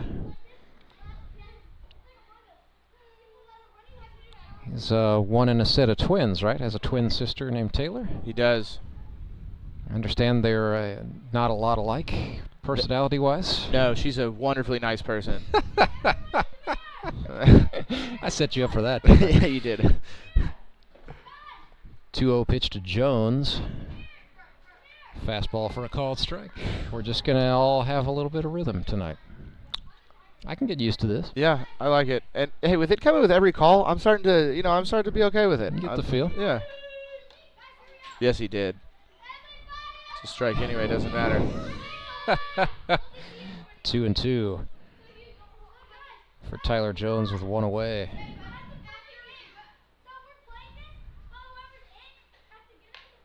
It was a grounder up the middle. Dabisai Pizarro with it. He one-hopped the throw, and Hayden Gibson did not hang on. Jones is going to be safe.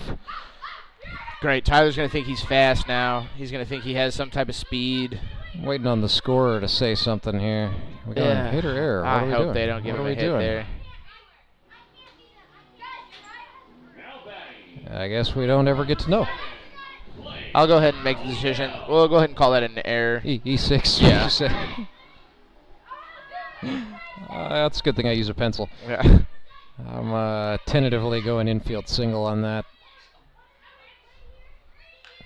Clay Odell, that's a nice piece of hitting. He may run forever. Yep, that is going to trickle into the gap in right center field. Around goes Jones. It is 3-2 for the Suckers. Clay Odell, a stand-up RBI triple, brings the crowd to life, and the Mountain Ducks lead 3-2.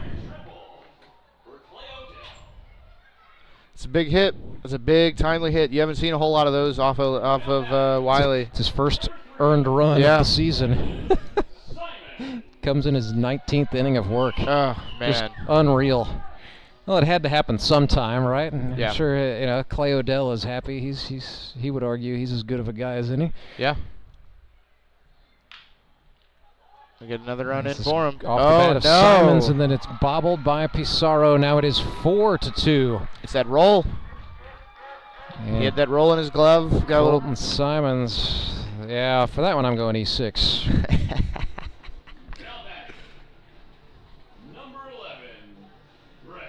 Yeah, they gave it an E6 there. So hey guys, it is 4-2.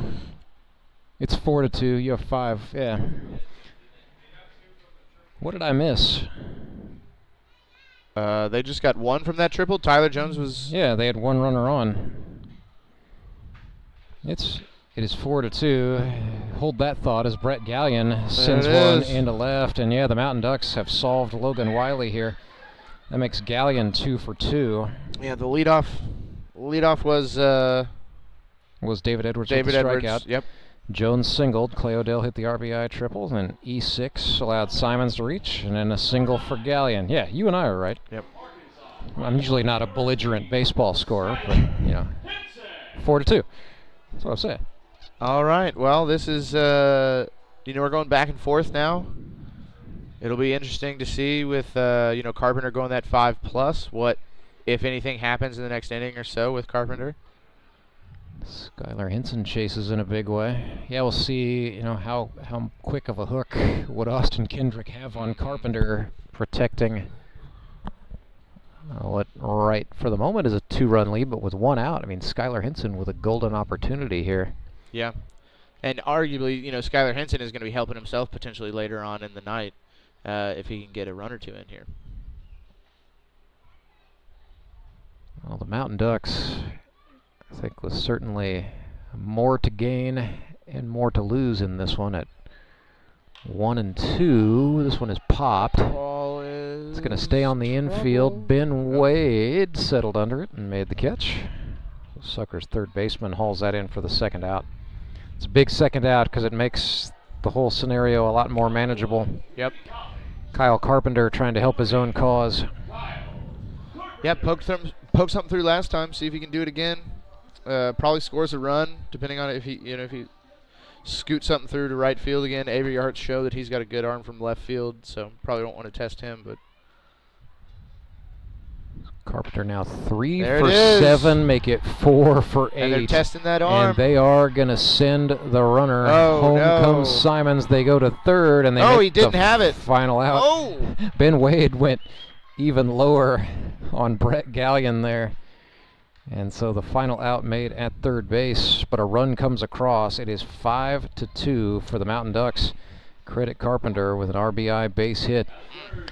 So 5-2, Mountain Ducks out in front. Nixa Suckers look to respond when we come back. Your local Hotsy dealer is an expert with hands-on cleaning knowledge to help you select the ideal pressure washer for your job. Take confidence in knowing you have a resource for all your cleaning needs. Service can be scheduled in-house or on location by a factory-trained technician using genuine Hotsy parts.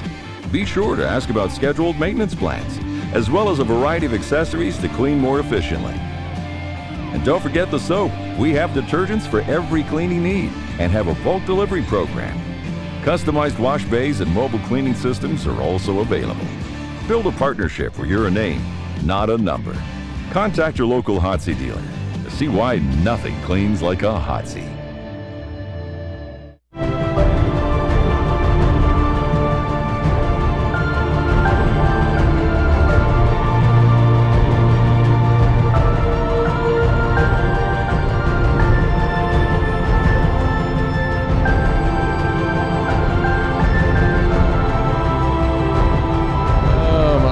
Oh my goodness, yes, Kyle Carpenter has the rock for the Ozark Mountain Ducks, trying to go the maximum allotted, 5 innings here. And after Kyle got roughed up in Ozark's first game, he is seemingly finding something here. This is back-to-back quality starts on his part.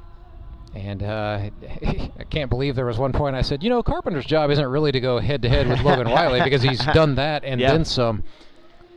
Mountain Ducks with a 5-2 advantage. Logan Wiley is in fact mortal. It took 19 innings, but someone scored an earned run against him. Yeah. Yep, it's you see a team that has seemed unbeatable. You see them start giving up some runs. You see them start trailing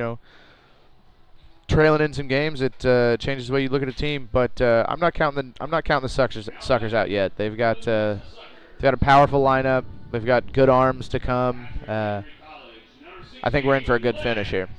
Here's Lance Kennedy, the doubles machine, looking to get something going here in 2024. Can't stay cold for long, I don't think. Yeah, we'll see if Lance wakes up here being back in Ozark.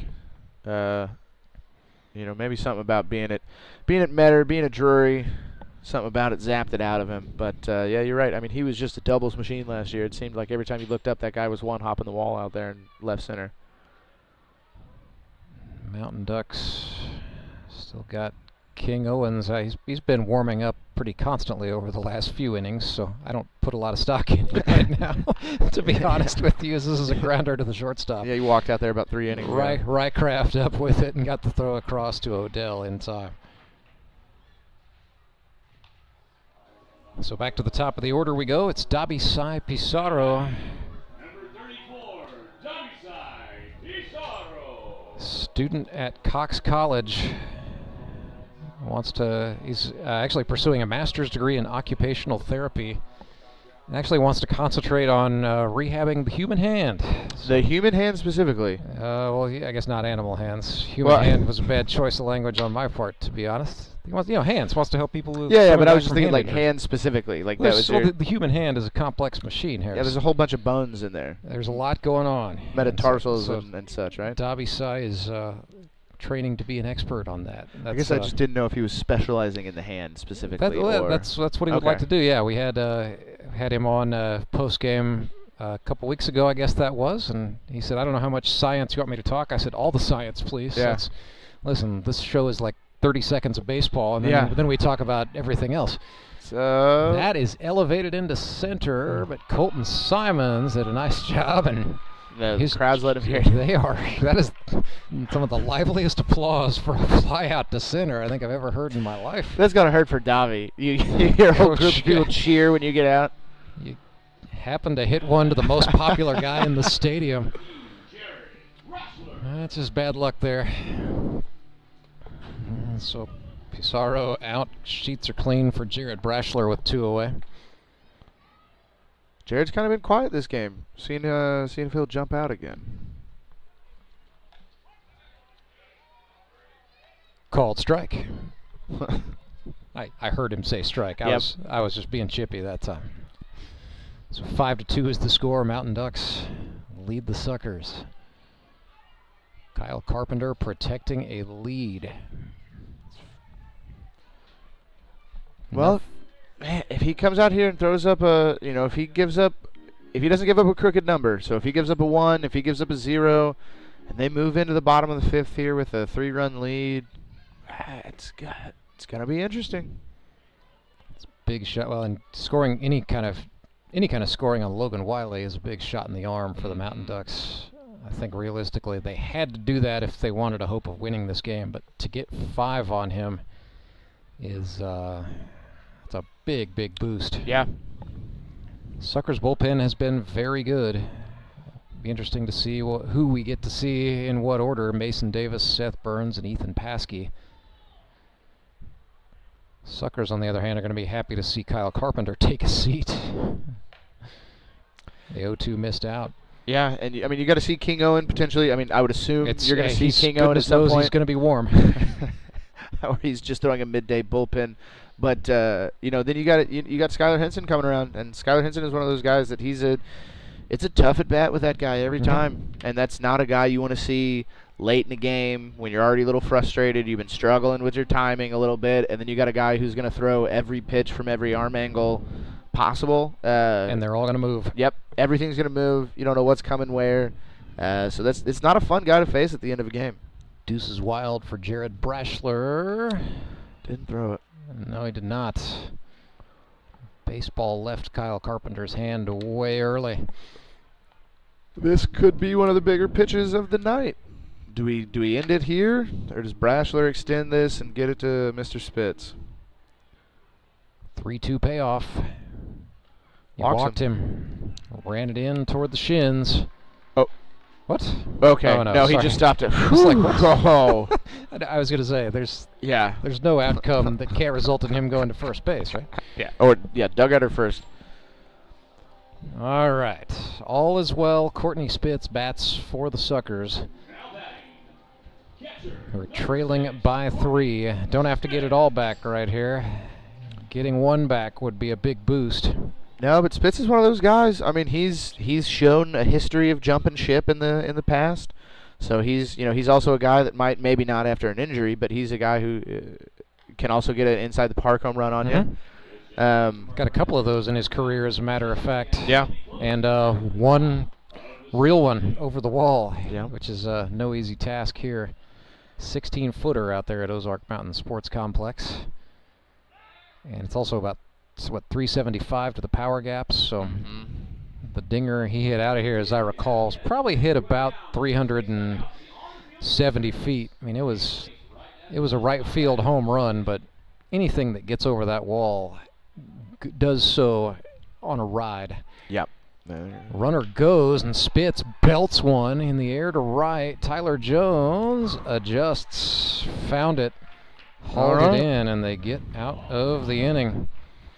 So a big 5-inning performance by Kyle Carpenter. We will break it all down for you when we come back. Bottom of the 5th we go with the Nixa Suckers trailing the Ozark Mountain Ducks 5-2. Do you ever wake up and feel like you're already out of energy? I haven't felt that way since I started doing yoga. You do yoga? Every morning. Best change I've ever made. Try our community classes for only $8. Sumit's Hot Yoga. You are going to feel awesome.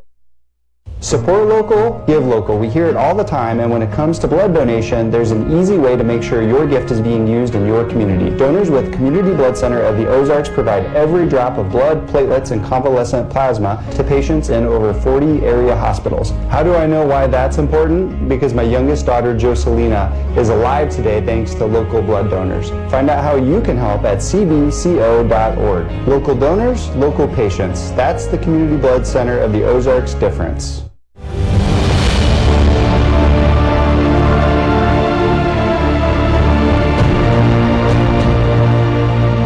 The 5th, and it's the kids race. Goodness sake, I think we have all of those Repmo Baseball Club guys are here and then some. It is human NASCAR with little people, and the little dude out in front. Got it. There's got to be 40-something cars in that race. This reminds me of the time I went to the Daytona 500. It's a lot quieter, I would assume, here. Definitely the stands got quieter because all the kids went out on the field. So Logan Wiley hasn't taken his warm-up tosses yet. That gives us time to tell you Kyle Carpenter, 5 innings pitched, gave up 2 hits, struck out 6, walked 2, and hit a batter. He allowed 2 runs. And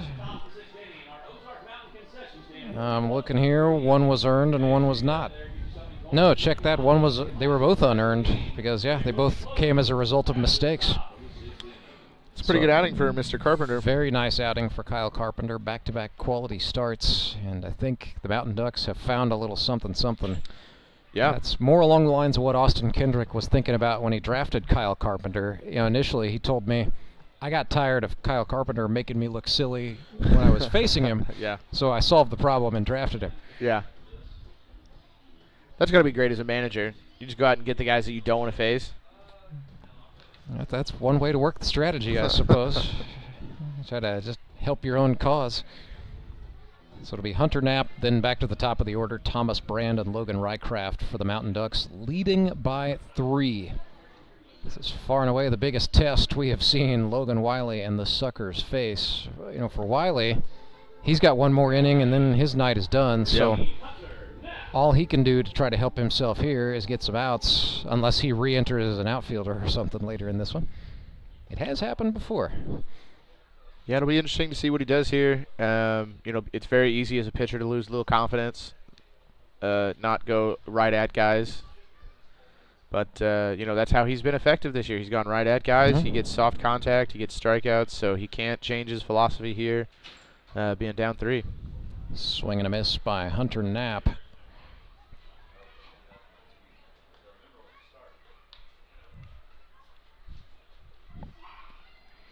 Wiley came back at him with a slider. That's chopped foul for strike 2, so 1-2.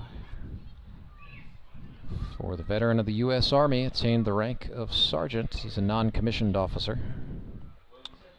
Okay.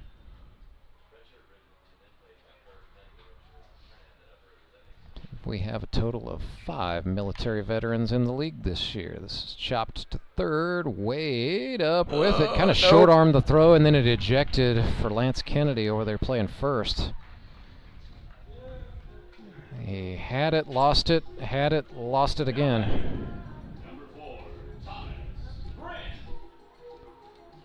He's got the top of the lineup coming up here. Ducks are trying to keep chipping away. Ducks are trying to keep pushing Ducks across that pond. They'll take all they can get with Wiley out there, that's for sure. But as we know, no lead is safe in the grip and rip baseball. No, sir. No such thing as coasting out here. 3-run deficit. Thomas Brand 0 for 2 on the night, reached on an error in the third.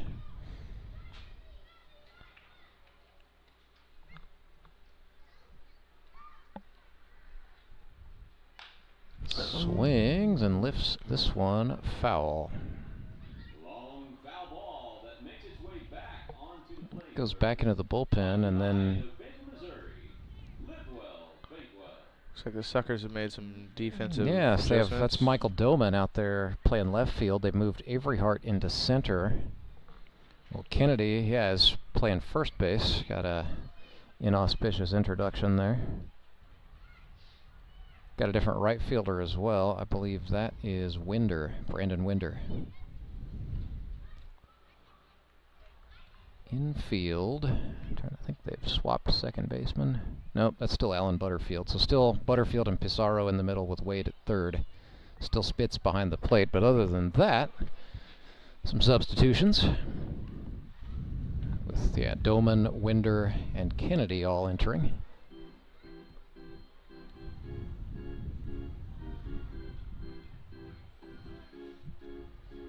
Be interesting to see what Spitz has in mind moving forward. Well, yeah, I thought maybe taking, if you take Seth Burns out of right field, that would be to let him go warm up, but Seth Burns is not warming up. So so in answer to your question, I don't know. Down on strikes goes Brand. First out of the inning.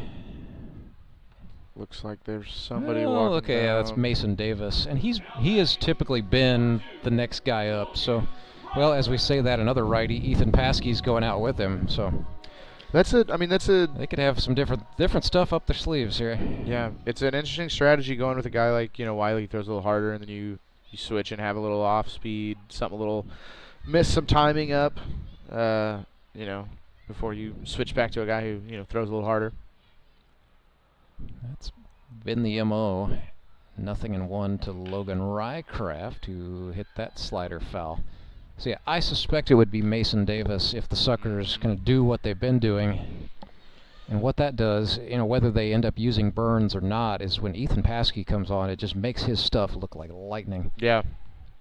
We'll see what happens. Oh, sorry. He's got a quick delivery and throws hard. We'll see what they do. Yeah. And we'll see also if Wiley gets in any more trouble here. If if they get a runner in scoring position, if they get a couple guys on, if that changes what they do here, and if Wiley finishes the 5 innings. Needs to get 2 outs to do that. Got 1 runner on. 1-2 pitch to Rycraft, swung on and grounded foul. We'll do it again. Can't field all of them over there, AK. I don't think he tried that hard.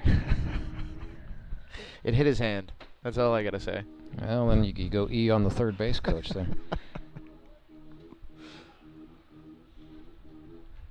Another third base coach would have made that play with normal effort, and that's what the book says. Got to sign the error. I don't know. Dan England's not making that play. Well, Dan wouldn't have tried. He would have just let it go. He's smarter than that. 2-2.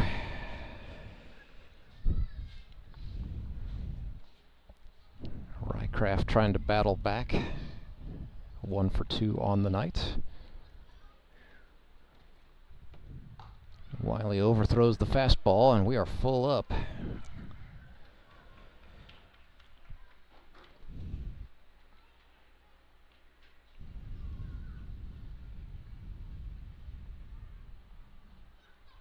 Wiley sets from the belt, comes home. Yeah, Rycraft swung and missed. That got Courtney. Yep, that hit the catcher Spitz.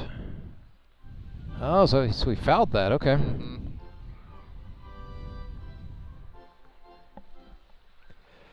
Sometimes that's tough to see from up here.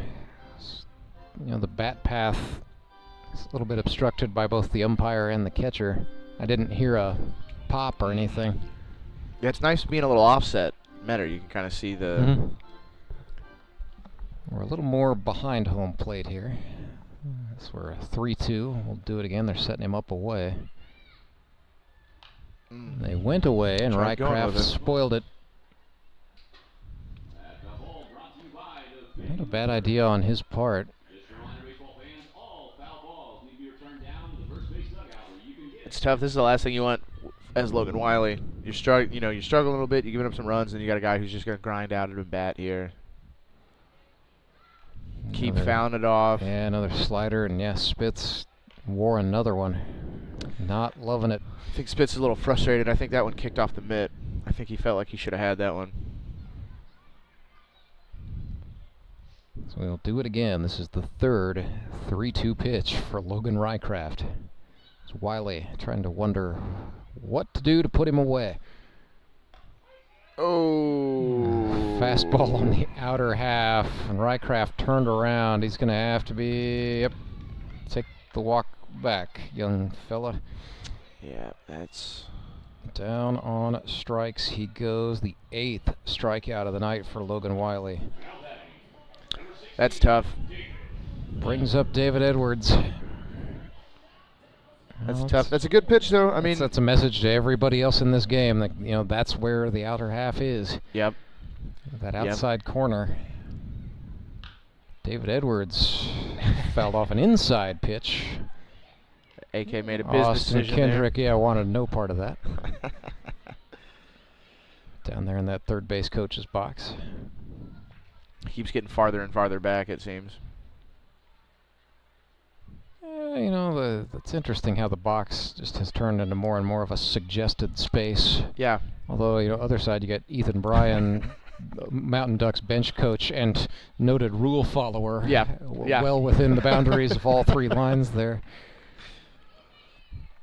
Because in actuality, if there's a foul ball and a player contacts AK right now, the batter's out. Yes. Yeah. He is in the wrong. Yeah. Nothing in 2 to Edwards.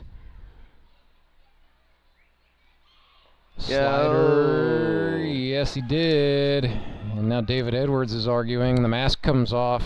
Be careful, be careful, be careful. I don't think David liked how quickly Courtney got out of there. Felt like he was trying to, sway the umpire. Show up, perhaps. Yeah. But he went. I mean, it was a swing either way. We could tell from here that he broke the plane there. So 3 straight strikeouts for Logan Wiley puts an end to his outing. He got touched for the first time, but look, 19 innings before you give up an earned run. That's pitching well. That has to be said. So 5-2 is the score. Ozark Mountain Ducks in front of their rivals, the Nixa Suckers. We go to the 6th. It's going to be a brand new ball game. Acme Towing Company. That's too far away. Let Henry's do it. Nah, we're ready to close. Let Henry's do it. Henry's is ready to take your call right now. From compacts to semis, Henry is here to help 24/7. Save yourself the hassle and make us your first call. Henry's gets there fast, offering multiple locations to serve the Ozarks. When you're stuck on the side of the road, make the right call. Let Henry do it.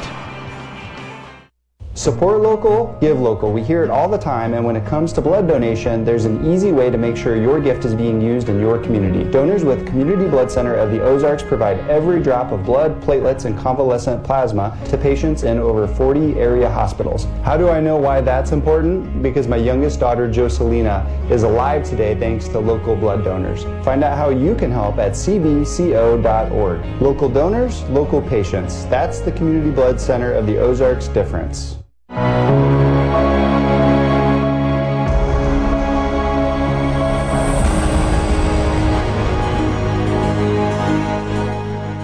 Rance Burger back with you live. Harrison Broadstreet, my partner for this one, and it's a Henry's Towing pitching change for the Ozark Mountain Ducks. Kyle Carpenter went as far as he could go, but he has to give way to His Royal Highness King Owens, the 40-year-old out of Fordland, Missouri.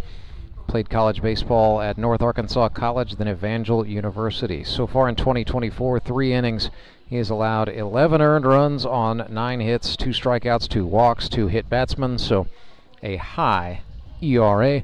His 2023 was pretty good, 3.52 ERA across 23 innings for Owens. Scattered 21 hits, struck out 18, and walked 8. Yeah, it's and has arguably the best name in the grip and rip baseball. I mean, yeah. First time I met King was at tryouts, and as he was getting his reps, the coaches kept calling out King Owens. I thought he was a hyphenator. I thought it was okay. His last name was King hyphen Owens. Then I found out no, wait, his first name is King. It's a great name. Very cool.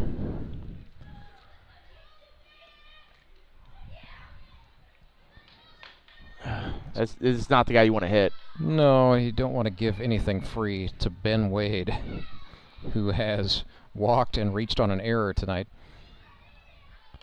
And still and scored. stolen 3 bags already and scored a couple of runs, yeah.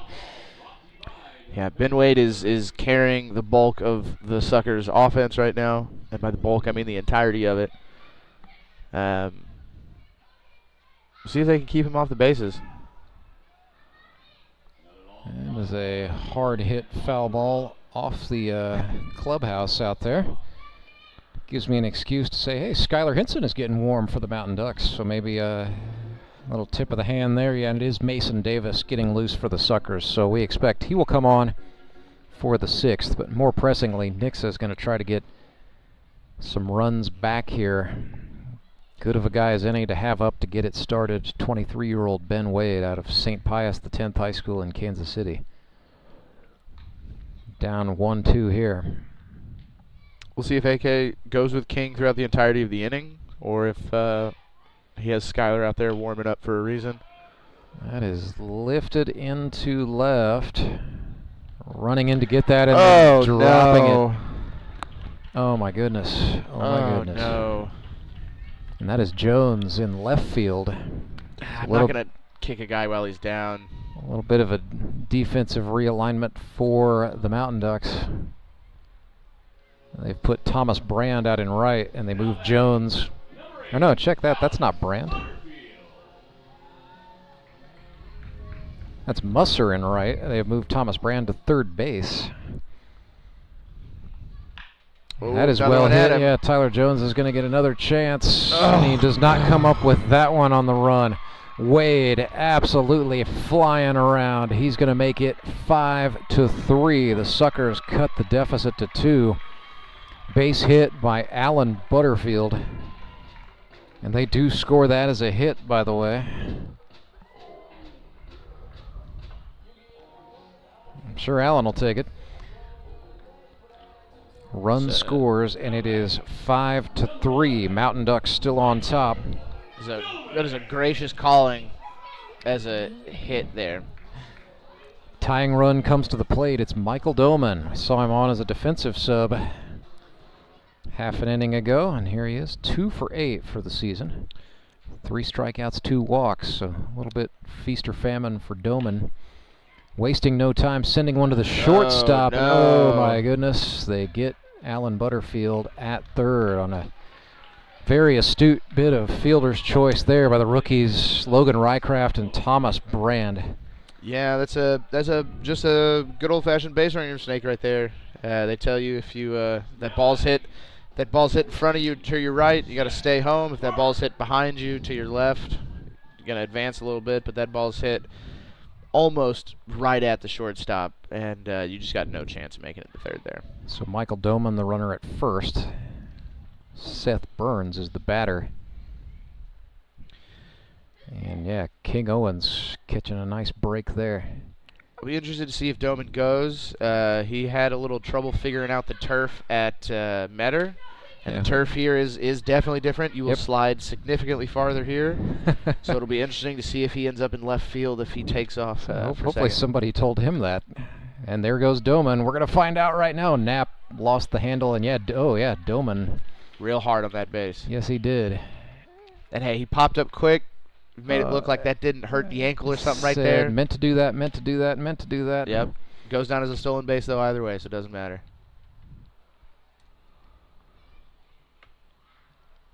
Offering to Seth Burns, swung on for strike 2. If you can overcome those, if the Ducks can overcome those errors out in the outfield, only give up 1 run this inning, I think that's a big victory to take away from this. Owens looks back at Doman, who feigned another takeoff. Oh man, he maybe should have. He got a nice jump. I thought he was going for real. Yeah. Nonetheless, count is full to the beef cattleman Seth Burns. It's tough. You shut your momentum down because you're just thinking you're gonna fake, and then there's a ball that hits the dirt, and you're trying to get your momentum started up again. There he goes. Now Doman goes for real. Burns chops pulled him out this of the one. position. Doman jumps up, and goodness sakes, he's gonna score. It is 5-4. It's good base running. Speed kills in the grip and rip. My gosh, Michael Doman just turned nothing into something. It is a one-run ball game. You don't see that a lot in the grip and rip. You don't see a lot of guys scoring from second base on an infield single. So 5-4, and Jamar Avery Hart is the batter.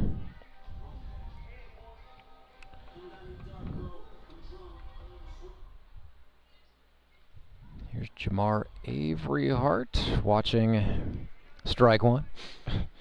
Yeah, you can't get in your own head out there if you're Tyler Jones. You gotta, because that ball's gonna find you again here very soon. You gotta let those 2 errors go, and you gotta make the next play. Have to go back and do a recount here on the next commercial break. Make sure I'm in line with what the official scorer says. And then Knapp lost the ball. Got him. And now Burns had to take off. Yeah, it's Mountain Ducks gun him down for the out. The Suckers are running themselves out of this inning. They've given up 2 bad outs on the base paths, one which would have scored a run. Now the sacks are empty.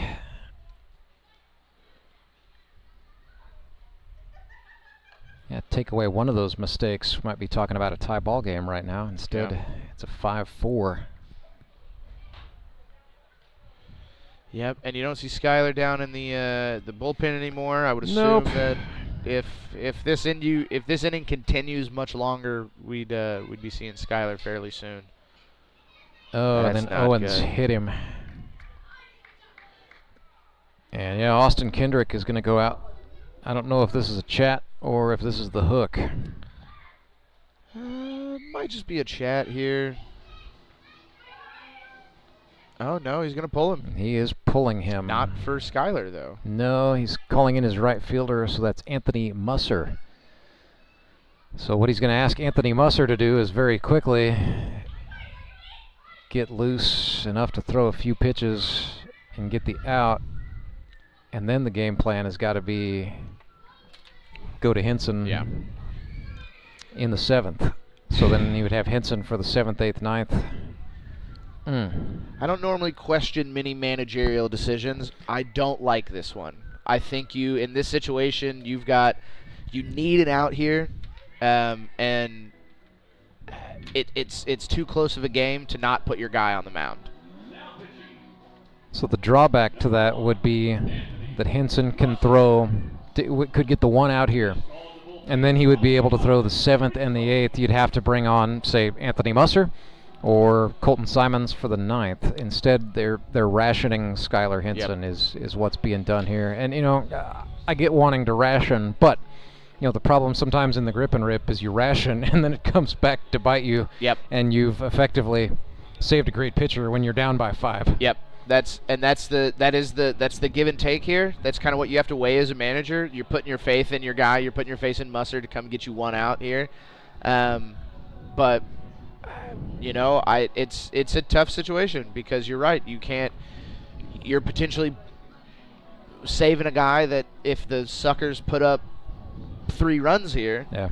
And it's not like you got a game to worry about tomorrow either. You have till next Sunday. So the arm endurance and stuff like that is just not at all a factor. And those are innings you can't take with you. The other thing too, I think, is sometimes managers worry about a game going to extra innings, and then you have a guy who's got it in cruise, but you have to take him out because it just so happens he hits the limit in the 10th inning or in the 11th inning, and then what do I do? But I think anticipating extras, that's just way overthinking it. But I know that does come into play, and I know managers do it. Would, in theory, are the rules similar to that of the high school rules? If Skylar Henson was in the field, you call Skylar Henson in, he gets 1 out. You roll somebody else out there the next inning, Skylar Henson is still in the field. Does Skylar Henson still have does he retain pitching eligibility? Does he retain his inning in 2/3 of eligibility? I don't think we have that I don't think anyone's tried it. Okay, so I didn't ask any question.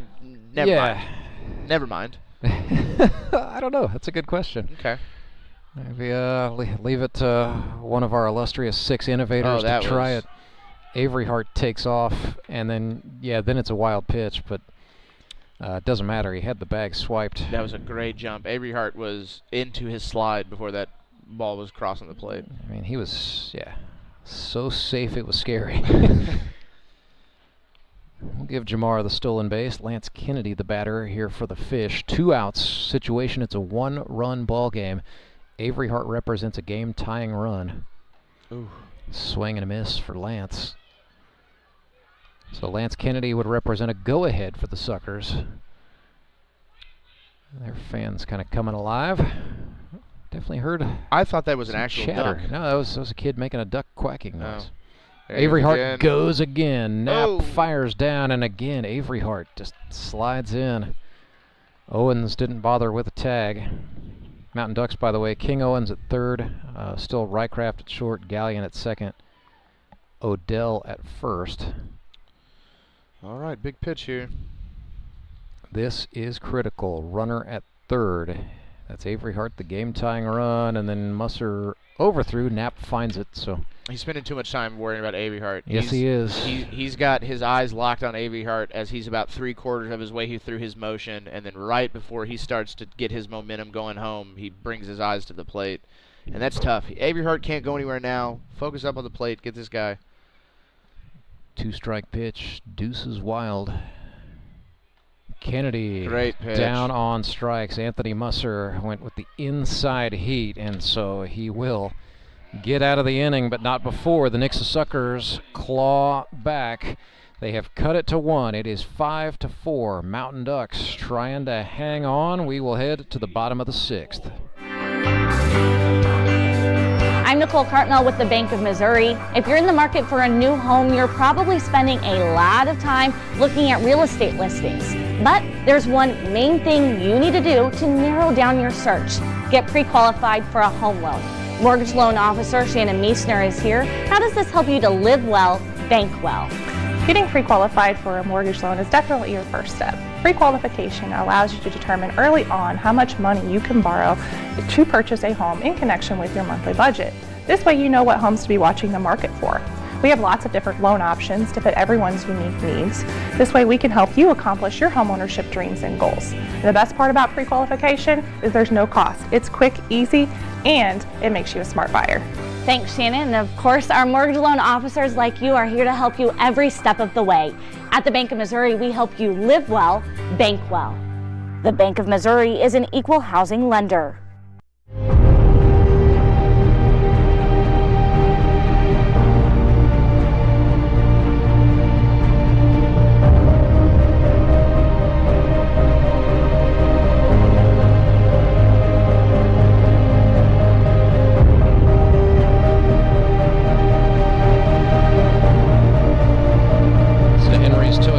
Change for the Nixa Suckers, trailing 5-4, and in the bottom of the 6th, after Logan Wiley went as far as he could, the maximum allotted 5 innings by GRBL rules, they go to Mason Davis out of Harrisonville, Missouri. Played a little baseball at Hannibal LaGrange College, ended up moving to Springfield and finishing out at Missouri State. Sponsored by DSG Hotsy Pressure Washing Equipment. 5 innings pitched, the rookie Mason Davis in the grip and rip. 2 earned runs on 3 hits, a strikeout, a walk, and 2 hit batsmen. It's a 3.60 ERA, and he is, as you've already noticed at once, Harrison Broadstreet, a definite style clash from what the Mountain Ducks have been seeing from Logan Wiley. Yep, so it'll be interesting to see how they adjust. Tyler's up at the plate. It's always a struggle. I don't want to say a struggle, But coming up to hit after making 2 errors in the field, that it's hard to leave those in the field and then go up here and not try to do too much at the dish. 1-1, we're even. Rookie Mason Davis facing Tyler Jones, the Wiley veteran, for the first time in their respective careers. Mason's got a sidearm delivery. Jones sprays this one the other way to the shortstop. Dabisai Pizarro hits Lance Kennedy in time for the first out. I'm not gonna talk any crap on the errors, but I will talk crap on that lazy 90 feet right there. That was a jogged 90 feet, and I'm gonna be getting into his ear after that. That was terrible. I'm not fast, but at least I'm giving it 80% down the line. Well, you make it look like you're running hard. It's everything I have. I'm not going anywhere. Here's Clay Odell, 1 for 2 tonight, an RBI triple in the 4th. Made the score 3-2 for the Mountain Ducks at that time. Came around and scored on an RBI base hit by Kyle Carpenter, and that is the play that is presently standing up as the go-ahead for the Ducks.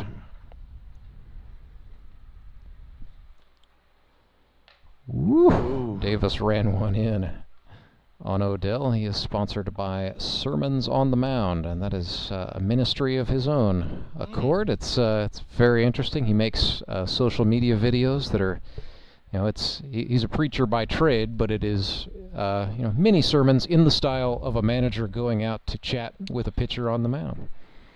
Interesting. It is something. Yeah, gotta go check it out. Sermon on the Mound. Yes. Clay's got some talent, and as a social media guy, I think you'd appreciate that. I always like to see where he is and what getup he's wearing as he makes his videos every Friday. So the Bible doesn't have intellectual property?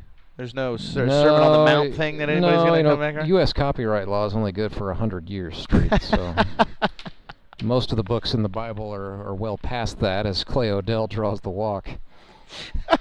I love how litigious of an answer that was. Well, I've just researched. Every year I pay attention to what goes into public domain so that in case I want to use it, I like that. I can go to the well on something that's 120 years old. I need to be better about checking that. I mean, in seriousness, I do try to make sure I'm not going to get our YouTube channel a copyright strike. But yeah, some of the things I read are a little silly. First pitch to Colton Simons, called strike. So the walk to Odell puts him on with 1 away. It's Colton Simons up for the Mountain Ducks with Brett Gallion waiting in the wings. Yeah, Odell takes off, and that is chopped by Simons. Dabisai Pizarro had one option, fire to first, and he does for the second out. Yeah, nice job by Odell, taking away any chance of the double play. It's a very good jump. He's one of those guys you can get timed up. Just get some tendencies of a guy. Guys get into a rhythm. You see him, he's a 1001, 1002 guy every time. You get that timed up. You saw him, he got a great break. Before that ball's even heading home, he's halfway there. So here's Brett Gallion, who is 2 for 2. Don't call it a comeback. 3 for 6 is Gallion. He's been away from the GRBL since 2019. Good to have him back. It is great to have Brett back, and it's like he didn't lose a step. Nope. I think that what happens when you coach. You can get up there, you can still hit, you throw. You still go, you hit fungos, you're hitting grounders, you're still throwing the ball around. Yeah, you're still in shape. So what Brett told me was really the only difference is the soreness generally lasts a little longer than end of the day Monday anymore. Yeah. I can appreciate that. Yeah, that first week was real tough. It's slowly starting to get a little better. That soreness the day or two after. 0-2. As Davis pitched outside, not a bad idea, but Gallion doesn't chase it. Ethan Paskey up getting loose in the Nixa pen. Got a feeling that's for later, not for now. He's been the club's closer. Nice pitch by Davis, but a nice job by Gallion turning on it. It is foul. Just about 3 feet on the wrong side of the chalk line there. And the outfield is still playing so shallow. I mean, I know Gallion's not a guy who's gonna pepper the wall, but he's still a guy who could hit a gap and have you running for a while. I mean, that's. Well, we saw that with Odell on his triple. You know, once that ball got through, man, it was going. Because it's not like the grass. It's not like grass in the outfield. It's not going to slow it down at all. That turf is just going to, if it's hit at the right pace, it's making it to the wall. 1-2 pitch to Gallion. Davis bent that one. Beauty. Gallion goes down looking, so it remains a 5-4 ball game. Ozark Mountain Ducks in front of the Nixa Suckers, but the Fish will come to bat in the stretch inning. Acme Towing Company. That's too far away. Let Henry's do it. Nah, we're ready to close. Let Henry's do it. Henry's is ready to take your call right now. From compacts to semis, Henry is here to help 24/7. Save yourself the hassle and make us your first call. Henry's gets there fast, offering multiple locations to serve the Ozarks. When you're stuck on the side of the road, make the right call. Let Henry do it. I need a change. My workouts are too boring. Oh, I've got an amazing workout for you. Hot yoga. I've lost weight and I'm more flexible. Try our community classes for only $8. Sumit's Hot Yoga. You are going to feel awesome.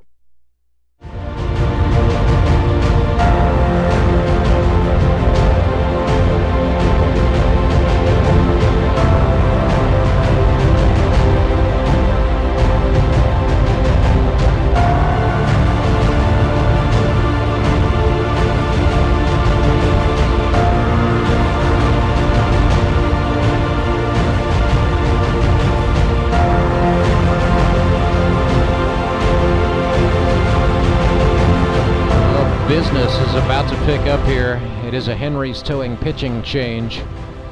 For the Ozark Mountain Ducks, they go to the Marionville Comet, the GRBL Hall of Famer out of the University of Arkansas Pine Bluff, Skylar Henson, and we will be watching closely as he enters this one. 199 strikeouts for his career. Thus far in 2024, 10 innings.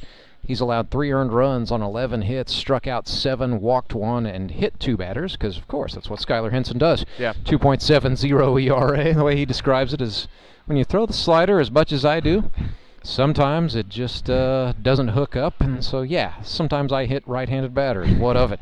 Yeah, sometimes that slider doesn't slide. He plunks guys. He's unapologetic, but, you know, as the career numbers indicate, he's the league's all-time leader in both innings pitched and in strikeouts. So that tells you more often than not, even with some beanballs thrown in, he's effective. Yeah. So Skylar Henson broke into professional baseball at the ripe young age of 14 as a bat boy for the Springfield Cardinals. Out of Marionville High School, spent 1 year at North Arkansas College and then 3 years with Arkansas Pine Bluff. First batter to see him tonight is Dabi Sai Pizarro, who swings and fouls one back. It'll be the top of the order, so Pizarro, Brashler, and Spitz for the Suckers. 5-4. Ducks go to Henson in a tight ball game.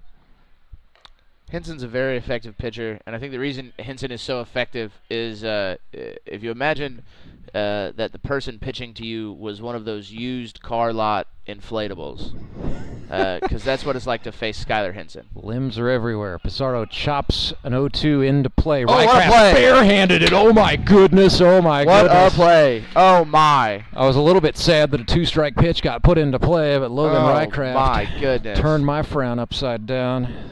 Beautiful play. That's wonderful. You don't see a lot of bare hands out here like that. No. That guy's been playing recently.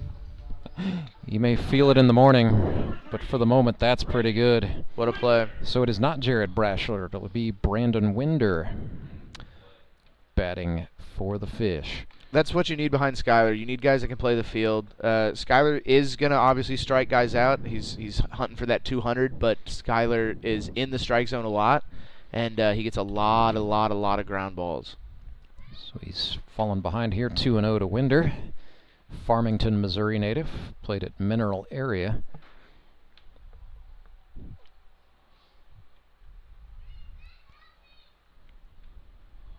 2-0 pitch, swung on, that's up the middle. Gallion with it, doesn't come up with it.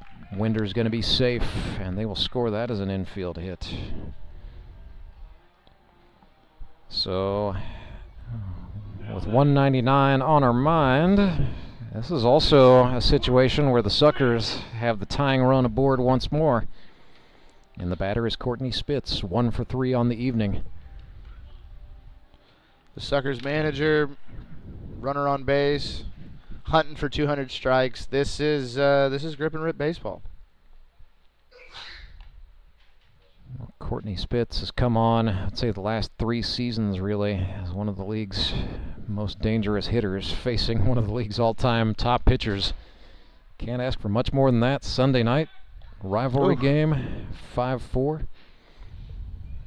Not a bad little pickoff throw as Winder went diving back. It's another thing Skyler will do. Skyler just flings that ball everywhere from any angle. I mean, he looks like he threw a bowling ball over there the way he went through that motion. Spitz fouls that one off to even us up 1-1. Yeah, he was barely facing first base when he let go of the baseball. Yeah. Just unreal. Skyler's not a guy you got to pay attention to him at all times if you're on base. I mean, he could throw it to first from there almost, is what it seems. He just probably do a little step off behind the back toss. The 1-1 to Spitz. Yes, he did. And it is 1-2, so here we go, another opportunity for Henson. The old Marionville Comet became a father for the first time this past off season. So he's got baby Jasper looking on. It'll be fun to ask him which is more exciting, the child or 200 strikeouts. There it is, and with that, Skyler Henson becomes the first player in the history of grip and rip baseball to get strikeout number 200. Career strikeouts in the GRPL. The Hall of Famer. Congratulations, Skyler.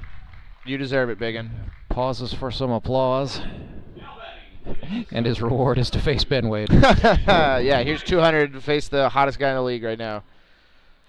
Well, getting Spitz was a big one, both in terms of the historical significance and then a hot shot liner as Henson hauls it in.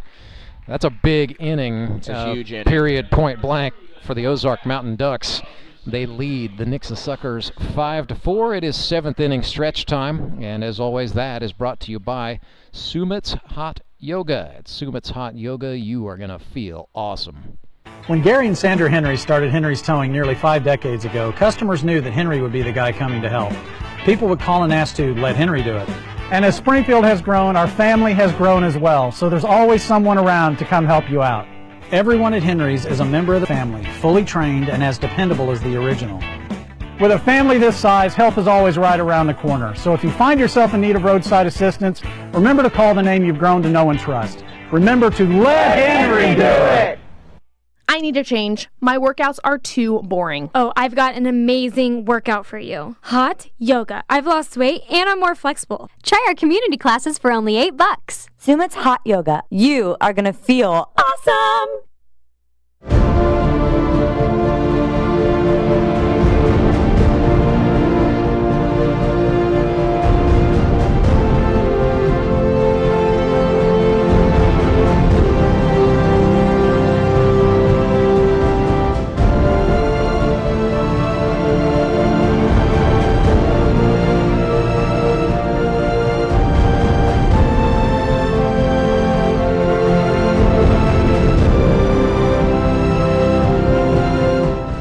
Towing pitching change for the Nixa Suckers. They call on a right-hander out of Glendale High School, Ethan Paskey. So this is a very interesting maneuver on the part of the Suckers manager Courtney Spitz, although we have seen him do this once before, trying to stretch out Paskey's arm and get him a little bit more run. Should Paskey get in trouble, Suckers, don't forget, still have Seth Burns waiting in the wings, and Spitz himself can pitch. So Ethan Paskey, the man of the hour for the Fish. 5 innings, no runs, no hits, 9 strikeouts, no walks, and he's hit 1 batter. It is a 0.0 ERA. Last outing on August 25th. Not much to tell you. He pitched 1 inning against Moon City. Didn't allow a hit, struck out 2 batters. No runs on the board. Ethan Paskey, sponsored by Heartland Business Systems out of high school. Had a brief cup of coffee at Missouri Southern State University. Kind of a combination of events, COVID-19 pandemic included, led him to decide to come back to Springfield, Missouri, go to school and study business management at Missouri State. I would say career-wise, that was probably a pretty smart move as he figured out he was going to go pro in something other than baseball. Yep. And so for a guy like Ethan Paskey, the GRBL is just a great opportunity to get out and compete and feel those juices again. And he's really looked sharp thus far for the Nixa Suckers as he's ahead here 1-0 against Mr. 200, Skylar Henson. It's hard. It's got to be hard not to be jacked up as Skylar right now. You get 200. That's a great thing to happen. You're in a close ball game. You gotta stay within yourself here. You get the inning started, draw a walk, get hit, find a way on base here. 1-1 the count as Paskey rocks and fires. Got Henson to chase some high heat. It's interesting when guys go with you see the high fastball a lot with 2 strikes, but using it as a 1-strike pitch there. Yeah, I think sometimes it's not necessarily intended. I think sometimes you might miss up, try to overthrow a little bit, get a fastball by a guy. Well, Paskey might be a little bit jacked up as well, given the scenario. That's in the air to right, but that is caught. Nice job out there by Winder, and then a little spill by Jamar Averyhart to sort of add some flair to the whole thing. Averyhart doing his best Tyler Jones impersonation, just diving on the ground. Just the old triple axel.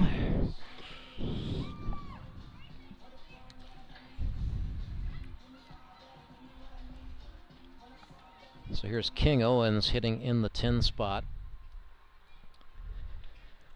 First plate appearance for King tonight.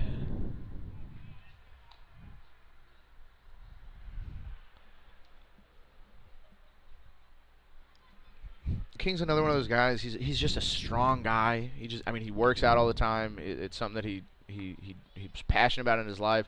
So he's one of those guys where when he makes contact and squares that ball up, it goes on a ride. If he can get the lumber to it, yeah. Yep. And he always swings hard in case he hits it. Yep. There's a 1-1, and pulled that one down the line. That is a fair ball. That's going to carry into the corner. And that's running for days. That might be. It will be trouble. Oh, it stayed in the chain links. Yeah, I thought that might squirt through the fence. Yeah, well, it stayed along that white line too, so it didn't kick out. That is every bit of a double for King Owens. Now you got something started. Got a runner in scoring position here. Seeing if you can scratch another couple off. Because Skylar Henson's a guy who's going to be confident with 1 run. But if you get him 3 or 4 runs, he's a guy that can go up there and just dominate. Well, how about this? You got Kurt Brand coming up here. I like it. Speaking of guys who, if they hit it, tend to give the ball a ride. Kurt Brand definitely qualifies for that. Hitting 400 here in 2024. He's 2 for 5. From here, it just looks like we gave the Todd father 2 entries. Kind of just similar builds and similar approach to hitting. Just swing real hard in case you make contact. Yeah, Todd couldn't make it for us tonight, but I guess he's here for the Ducks. I see. I see how it is. No, Todd was playing out the Field of Dreams. Yeah, up in Iowa. Yeah. Pretty cool. 1-1 to Brand. Kurt Brand, that is outside. Kurt Brand, a physical therapist. Actually found out he was working on my colleague Steve Lale, the GRBL's Director of Baseball Operations. He said, I said, Steve, how's your PT going? He said, yeah, man, they gave me the suit, so I think that means they mean business. Steve was... I thought we were getting it. I think Kurt might have pulled some strings behind the scenes. He's actually the manager for part of the rehab clinic at Cox Health there. So oh wow! So Kurt might have seen the name Steve Lale come across and thought, you know what? Yeah, I gotta talk to him about hitting. Okay. So 2-2 to the suit. Paskey got him on strikes. How about that, Ethan Paskey? 24 years old, I believe. Getting the oldest guy in the GRBL, 59-year-old Kurt Brand on strikes. Had to fight to do it. Now you get another Brand. You get Thomas Brand. That's got to be such a fun feeling. Well, they were the first father and son to ever record hits in the same GRBL game. That's great. Got that accomplished back on week 2. They're the 4th total father-son combination we've ever had out here, but first time we'd seen dads get hits. It's pretty neat. Is it the first father-son combo on the same team? No, 3rd time that has happened. Oh, and so we've that's had, fairly... Yeah, and we've had, it was the Carters were the first to go same team. That was in 2020 when Skylar Carter's father Todd came out. Oh, I don't remember that. They played together on the Suckers. Ah. And then we had Levi and Dale Shelton with the Branson Showmen the following year. They were the first father and son, and thus far the only to record outs as pitchers in the same game. That was pretty neat little job by Cole Rourke. And both of those guys got hits. They just never did it. Yeah. On the same day. How was Skylar Carter's dad? I mean, played, if he's anything like... Played some outfield, swung hard in case he hit. Yeah. It was a lot of fun. 2020 was a lot of fun for a lot of reasons. And so, yeah. Just Todd and Skylar never hit on the same day. Levi and Dale never did, but there was a game where Cole Rourke made sure, he used Levi Shelton in relief, and then he brought on Dale Shelton later in the game. That's great. Very fun. But Kurt Brand, I know, probably, 3 times as excited as Thomas is to be on the same roster as. How about that? Ethan Paskey gets Thomas Brand, and I believe that's the first time a father and son have ever struck out in the same inning in the GRVL. So a little bit of unfortunate history for the Brands is made right there. To the 8th inning we will go. In all seriousness, we've got 2 good innings coming up as the Ozark Mountain Ducks lead the Nixa Suckers 5-4, trying to be the first team to hand Nixa defeat here in Season 9. Acme Towing Company. That's too far away. Let Henry's do it. Nah, we're ready to close. Let Henry's do it. Henry's is ready to take your call right now. From compacts to semis, Henry is here to help 24/7. Save yourself the hassle and make us your first call. Henry's gets there fast, offering multiple locations to serve the Ozarks. When you're stuck on the side of the road, make the right call. Let Henry do it. I'm William Beadle of Tolbert Beadle. Why would you call anyone else after a car accident? Tolbert Beadle has been right here in Missouri for decades. We know the local courts, and we know how to fight. You don't pay us a penny unless we win money for you. And we're not satisfied until we secure the largest settlement possible. With millions of dollars recovered, you know who to call. Tolbert Beadle, when you need justice.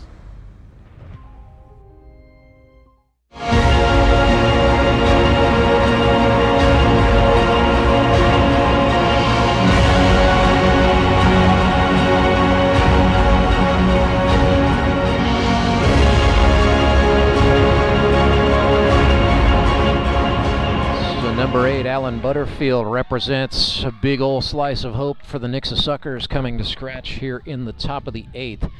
Should be Butterfield, followed by Doman, and then Burns. Yeah, Thomas Brand did a nice job of knocking that down, and then Clay Odell hung on. They take one away from Alan Butterfield, and the Suckers 1 down. Suckers are playing defense. That's all you got to do. You just got to throw strikes and play defense right now. So here's Michael Doman, reached on a fielder's choice last time and then made the Ducks pay on the base paths. Yeah, this is a guy, he's shown bunt last few weeks, 3-4 weeks ago. He's shown that he will like to try to lay one down, especially in this situation, trying to get runners on. Might look to see him bunt a ball, push something out to Gallion. He's not opposed to the bunt single, and yeah, shows bunt right there. It's like he was listening. Knocked that one foul, however. Yeah, I'm not sure about that. You see the third baseman is already kind of creeping up of everybody there. Well, he showed it on that foul ball. Yeah. Yeah, Thomas Brand is about even with the bag and starting to encroach as Henson rocks and fires a slider for a swinging strike. Henson's an athletic pitcher, one of the most athletic fielding pitchers we have in the league. So that's something you got to take into account here. So that's I think there's a thought to trying to push something by him, having him jumping off to one side or the other. But with 2 strikes, it's kind of a moot point now. Yep, high and tight. So a 1-2 coming up here. Suspect Doman will swing. It's a Got him. slider, and yeah, Henson froze him. Great job by Skylar Henson to neutralize the threat there. When you get behind on Skylar, it's a tough battle because you have no idea what's coming. You don't know where it's coming from. It's not a fun 0-2 battle against Skylar Henson. It's going to bring up Seth Burns. Singled last time and brought in a run. You can just tell there's something to Skylar. I think that's the great thing about having him late in the game is he works fast. He wants to get up on the mound. He wants to compete and go. Came at Burns with a fastball there, down. Even up 1-1. So tried to especially make. Yep. He'll get a call here, and then he's right back to the rubber. He gets a strike, and then he wants to just keep pounding it on you. Hitting the count here, 1-2. Make it even 2-2, and what that also does is just shorten up the inning, and it creates a sense of desperation for Nixa. Deuces wild. Swing and a miss. The 202nd strikeout of Skylar Henson's career comes at a very opportune moment. 3 up and 3 down as he gets Seth Burns. We go to the bottom of the 8th. 5-4. Mountain Ducks leading, and they will bat when we come back.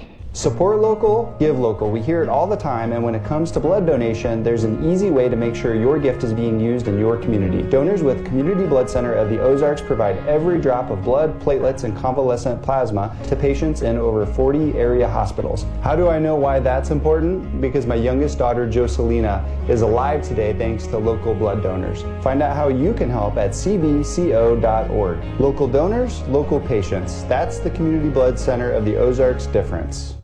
When Gary and Sandra Henry started Henry's Towing nearly 5 decades ago, customers knew that Henry would be the guy coming to help. People would call and ask to let Henry do it. And as Springfield has grown, our family has grown as well, so there's always someone around to come help you out. Everyone at Henry's is a member of the family, fully trained and as dependable as the original. With a family this size, help is always right around the corner. So if you find yourself in need of roadside assistance, remember to call the name you've grown to know and trust. Remember to let Henry do it!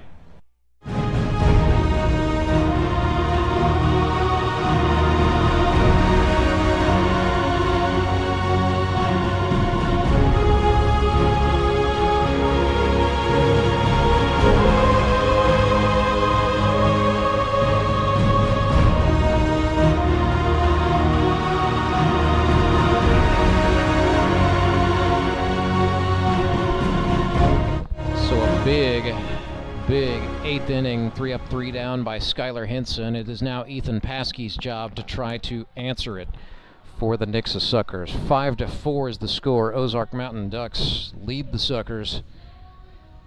And if you're the Quack Attack, the mission here is to try to get to Ethan Paskey by any means necessary. Easier said than done, because nobody has done it thus far. It'll be Rycraft, Edwards, and Jones. First man in the box, Logan Rycraft out of Northwest Missouri State, sponsored by Mickey Owen Baseball. Yeah, and Rance, you said it between innings. I think it's kind of an understated thing how quickly Skylar got through that inning, how quickly he gets through the top of that 8th inning. 1, 2, 3, gets his guys back up to hit. That's a big inning right there. Got a team down by a run. They're trying to think about, okay, we need to rally, and then just literally within like a minute, it seemed like the inning was done. Logan Rycraft goes down on strikes at the hands of Ethan Paskey. That's his 3rd consecutive strikeout, by the way. And Rycraft works fast too, but that big difference, and you'll see it when Rycraft finishes a pitch. He's taken 2 or 3 steps towards Paskey. He's taken 2 or 3 steps towards the plate, whereas you watch a guy like Skylar Henson, he's delivered that pitch. He's backpedaling up towards the rubber, which those 2 or 3 seconds can be crucial. David Edwards, the Wiley veteran, will do his best to try to slow Paskey's tempo as we see the step out after a called strike. Adjusts the gloves and gets back in. It's something a lot of these young guys are just not used to because, the rules of high school baseball have been altered to stop stuff like that. And maybe it shook up Ethan Paskey a little bit because he just hit Edwards on the back. Yeah, the pitch clock and the grip and rip could be. That would change a lot of. But even like the step out rule, like you see, Yeah.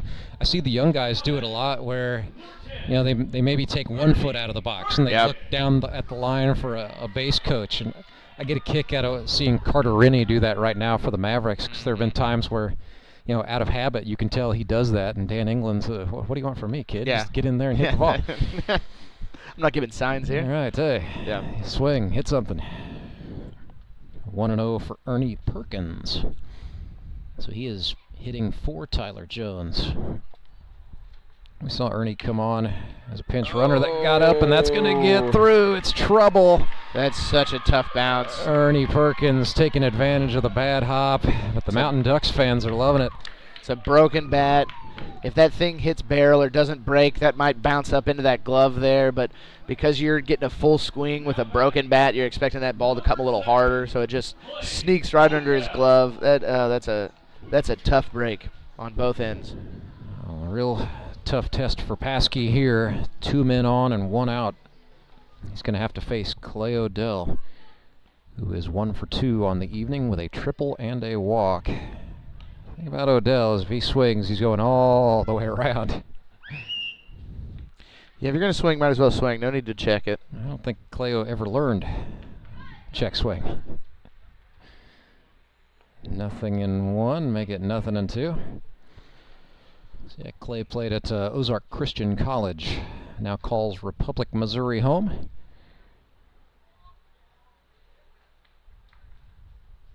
Veteran of the U.S. Marine Corps. So he's down here 0-2 to the young gun Ethan Paskey. Winds and fires. Good pitch. Slider and a beauty. Down he goes. That is now 4 strikeouts for Ethan Paskey this game. Batter is Colton Simons, who brought the cheering section. This is a big moment for the kids. This is oh god, it'd be awful to strike out and then have to conduct practice. Well, kids, some guys I have heard argue, it's good for kids to see us fail because they see how we respond mentally. It's up the middle to Pizarro, who flips it to Butterfield. They will just take the force out. Suckers get out of the inning, and I don't know what that was about. A little trash talk just got exchanged there, I think, between Perkins and Butterfield. But nonetheless, the inning is done. So we will go to the 9th, and we'll bring it to you commercial-free right after this word from our sponsors. 5-4 ball game. Don't go anywhere. It's Grip and Rip Baseball, live and free, brought to you by the Bank of Missouri. Live well, bank well. I'm Nicole Cartmel with the Bank of Missouri. Whether you're looking to pay bills or make a big purchase, sometimes you need cash quickly to take that next step. A consumer loan might be a perfect option to help you live well, bank well. Sonia McClendon, one of our branch managers, is here to explain. Thank you, Nicole. We provide personal consumer loans for almost any purpose, from building your credit to financing that new car. We offer competitive rates, and decisions are made locally so we can get you the money that you need quickly. But what makes our consumer loans unique is that personal touch. For example, I recently worked with a customer to secure a loan for a horse trailer. He could have went elsewhere, but he chose to work with his bank because of that personal relationship that we've built with him. Being able to work with your personal banker that you know and trust makes a big difference. That's right, because we work with our customers to help them live well, bank well. Get started at bankofmissouri.com.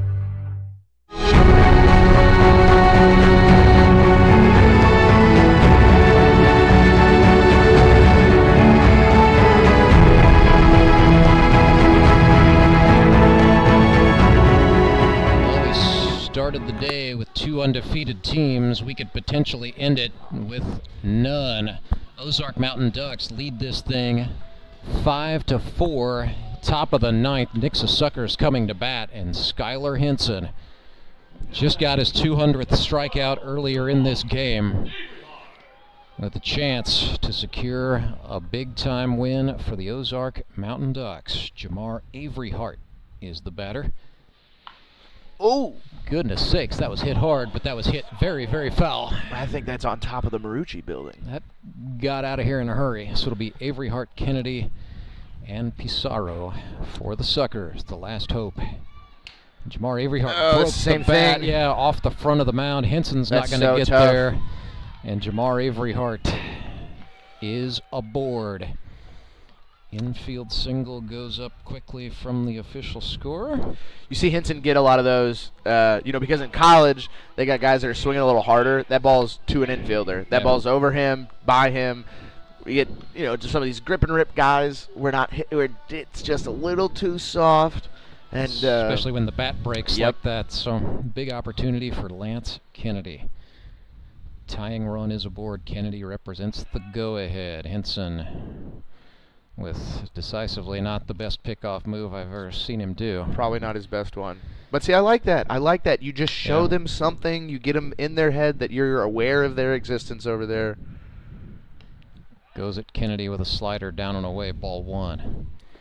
There aren't many other guys outside of Skylar Henson that I would want in a situation where I need a ground ball. And that's no, he threw it away, and then Odell got tangled with Averyhart. Jamar is going to think about third. Not think about it. He's going to take it. Oh, that's tough. So Averyhart takes third before the right fielder, Ernie Perkins, was able to corral that and get it back on the infield. And that puts the tying run 90 feet away with nobody out. And that's the problem with those pickoff moves. When you drop that arm angle down below your belt like Skylar does on some of those, if your hips and shoulders aren't getting around to that first baseman, you have a tendency to over-exaggerate that throw and hold on to it and send it up the line just like you did there. Mountain Ducks bring the infield in. They're going to try to take away the tying run at the plate, and then he hits Lance Kennedy in the back on a botched slider. So that sets us up first and third. Nobody out, and Dabi Sai Pissarro is the batter. Yeah, the top of the lineup here. This is tough. AK's obviously got to ride his guy here. You can't. No, you don't think about the hook whatsoever. No. Henson's got to settle in and do it, and I think he knows that. Pissarro tonight is 1 for 4. That is belted down the left field line. It is foul. Goodness sakes, that got the crowd keyed up for a second there. Well, they're sitting on something. Spitz had a conversation with them. They must have had a conversation with themselves as a team, because that's 2 first pitch inside fastballs that Davi and Averyhart jumped on and are ready for. So we'll see if Skylar makes an adjustment here. It's a tough position for the defense too. Do you get a double play and give up the tying run? Do you try to gun a guy down at the plate and not get a run? It's a tough position here. Tricky. 1-1 now for Dabi Sai Pissarro as Henson missed him inside. It looks like they're playing up the middle for a double play, so it looks like they're just going to concede that run if he hits a double play here. That was a foul ball. Yeah, it looked like front foot of the batter Pissarro. So now we'll see what Henson does to him with 2 strikes. And rare moment for Henson to kind of take a moment. Walking back around before getting back to the rubber. And sometimes those guys that go fast, sometimes you need to take a second, reset yourself. 1-2 pitch is a slider. To Brand, got him hung up. And he fielded it cleanly. Averyhart, that's exactly what you needed. Thinking about going, and then he wiped out, trying to avoid the tag from Hunter Knapp. Averyhart is out. And that also sets up a force for later on. So big break for the Mountain Ducks. That's the ideal situation there. You have a ball hit hard on the ground to one of the corners, and they can make a decision with that runner getting hung out there. So that's a third or fourth mistake that the Suckers have made on the bases there. Averyhart's got to freeze, ball hit right at him. He's got to freeze and be ready to dive back. Because if he dives back and there's no play at third, everybody's safe. We got bases loaded now. There's just too much distance for him to dive back, so he did the only thing he could do at that point, which was run for home. But he was sold out at that point. Yep. So Brandon Winder is the batter. He just got a little last-second coaching from Courtney Spitz on perhaps what they think they're going to see on the first pitch here. Yeah, if he goes up here hacking another pitch, they've got Skylar pegged. So runners on first and second, 1 out. Mountain Ducks still lined up like they're thinking double play. Thomas Brand is going to take the force out at third. You were telling him don't throw it. Yeah, no, I thought he was turning to wind up to throw that. That's let's keep getting outs. Let's just keep, But again, situation a little more manageable. Runners on first and second, but 2 outs. The batter is Courtney Spitz. Struck out last time he saw Skylar Henson. 1 for 4 on the evening now is Courtney Spitz. So we'll see. Courtney's usually a guy to rise to the occasion here. So the tying run and the go-ahead are both on base.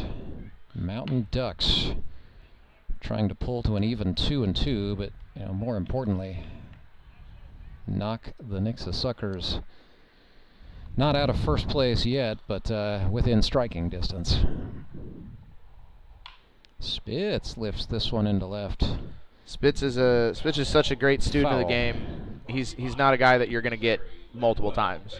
So Skylar got the best of him last at bat. It would be hard pressed for me to see Courtney going down, striking out again here, just because of how much of a competitor and how much of a baseball knowledge guy he is.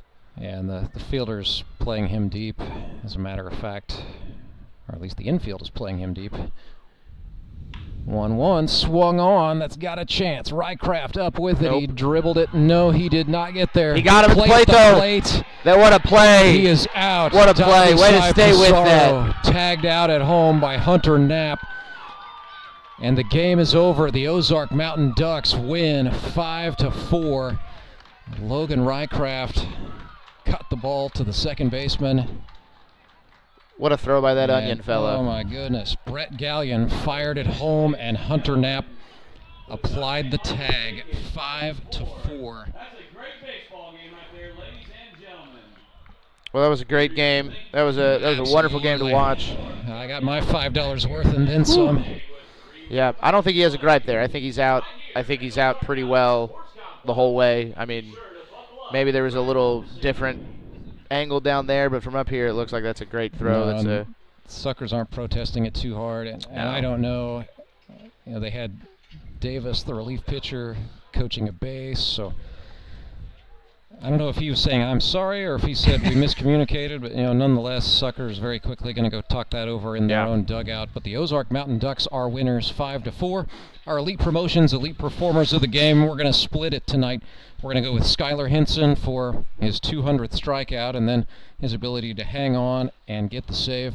And then we're going to go with Kyle Carpenter, starting pitcher in this one, who dueled with Logan Wiley and then some, and then also had the RBI that will stand up as the game winner. So Skylar Henson and Kyle Carpenter, your elite promotions, elite performers of the game. And they deserve it. And as always, it's been a pleasure, Rance. I love working with you. You're a professional at what you do, and we'd be worse off without you, my man. Well, I appreciate it, Harry. It's been a lot of fun working games with you throughout the season. We'll see you back here, right? You're far from done. Week 5, you guys play the noon game, so we'll see you at 3 o'clock for Locos Mavericks. We'll give you a night off from the Nixa Suckers. And, I can't wait.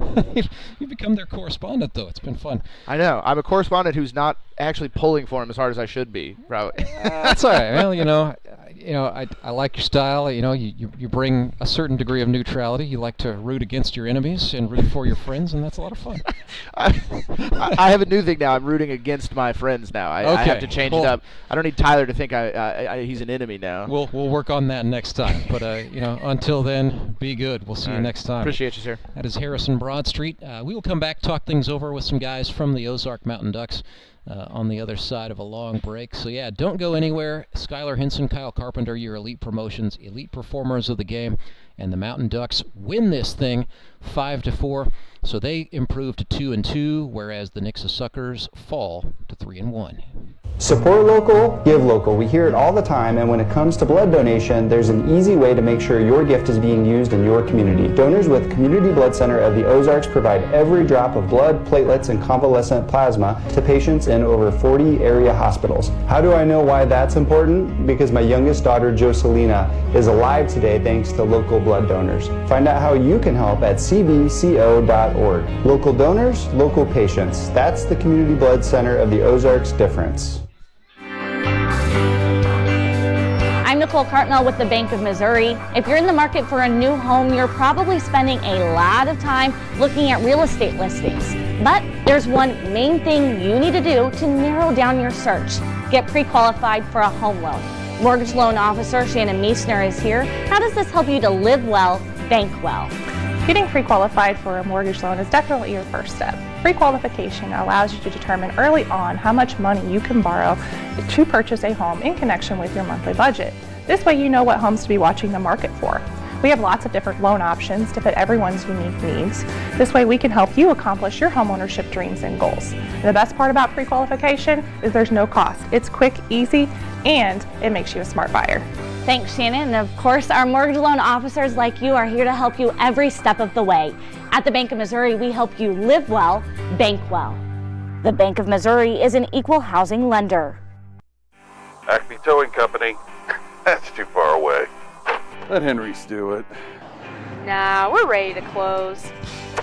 Let Henry's do it. Henry's is ready to take your call right now. From compacts to semis, Henry is here to help 24/7. Save yourself the hassle and make us your first call. Henry's gets there fast, offering multiple locations to serve the Ozarks. When you're stuck on the side of the road, make the right call. Let Henry do it.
Ozark Mountain Sports Complex, where there are no undefeated teams remaining in the Grip and Rip Baseball League. Everybody's got at least one in the blemish column. The Ozark Mountain Ducks are winners 5-4, defeating the previously unbeaten Nixa Suckers. Pleased to welcome in our Elite Promotions elite performers of the game, Skylar Hinson and Kyle Carpenter. And Skylar, we'll start with you, Mr. 200. I know you kind of hung up on 199 strikeouts for your career, but it's a great pleasure to say congratulations. You're the first player to reach 200 career strikeouts in the GRBL.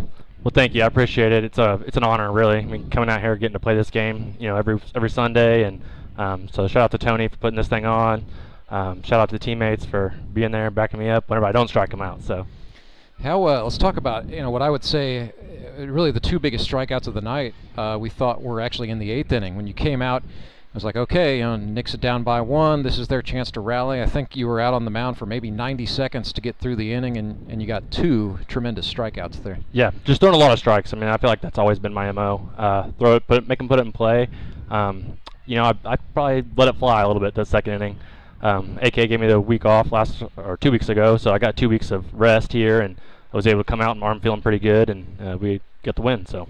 Well, another guy getting strikeouts tonight was you, Kyle Carpenter. You had 6 of them across 5 innings of work, and going into this thing, we had made a lot, or at least for my part, I was making a lot out of Logan Wiley and the strength of scoreless innings that he had put on for the Nixa Suckers. But you got into a duel with him, and you ended up winning the thing. So, how big is that for you?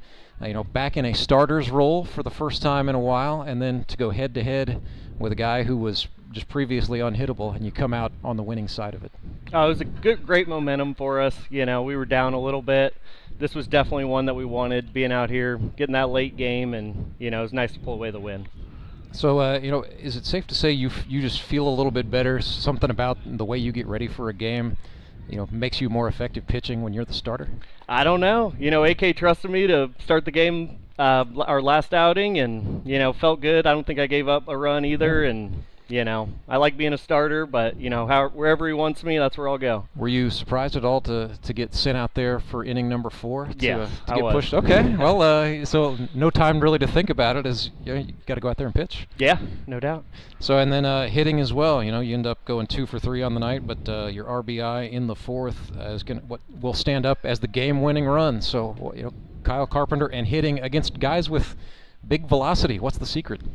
Bat on the ball, man. I was always a PO, high school, college, so just getting out there getting swings is awesome. So what does that mean to you to seriously, to come out here and get to hit, and not just like, I take a few ABs here and there, but I mean, Austin Kendrick trusts you to get up there and produce. Now, I definitely appreciate it, It's a lot of fun getting out there. I didn't get to hit in my earlier baseball career, so getting to get out here and hit is awesome. Get some ABs. Hey, pitchers are athletes too. That's, one GRVL pitcher once said to me that pitchers are the best athletes, and I was not sure if I entirely believed him. I think some pitchers are really good athletes. I'll just leave it at that. But so, Skylar, what is the overall significance of this win? Not just beating the previously unbeaten Suckers, but to now pull even 2-2 on your campaign. Yeah, I think this was a huge win. You look back, we fought the entire way, like you were saying. We were up against some really good pitching there. And be able to, come up with the lead and carry it in and close out a close game. We haven't. I don't think the first game we won was close, right? We either blew them out or got blew out. So I think it's good to show that we can play ball. We can play ball with anybody in this league. We think we just got to get out there, and Kyle did a great job at starting today, and went 5 strong innings. Then we were able to get out of a jam in the in-betweener and come out with the victory. It was a big win here. I'd be remiss, Skylar Henson, if I didn't ask you about baby Jasper.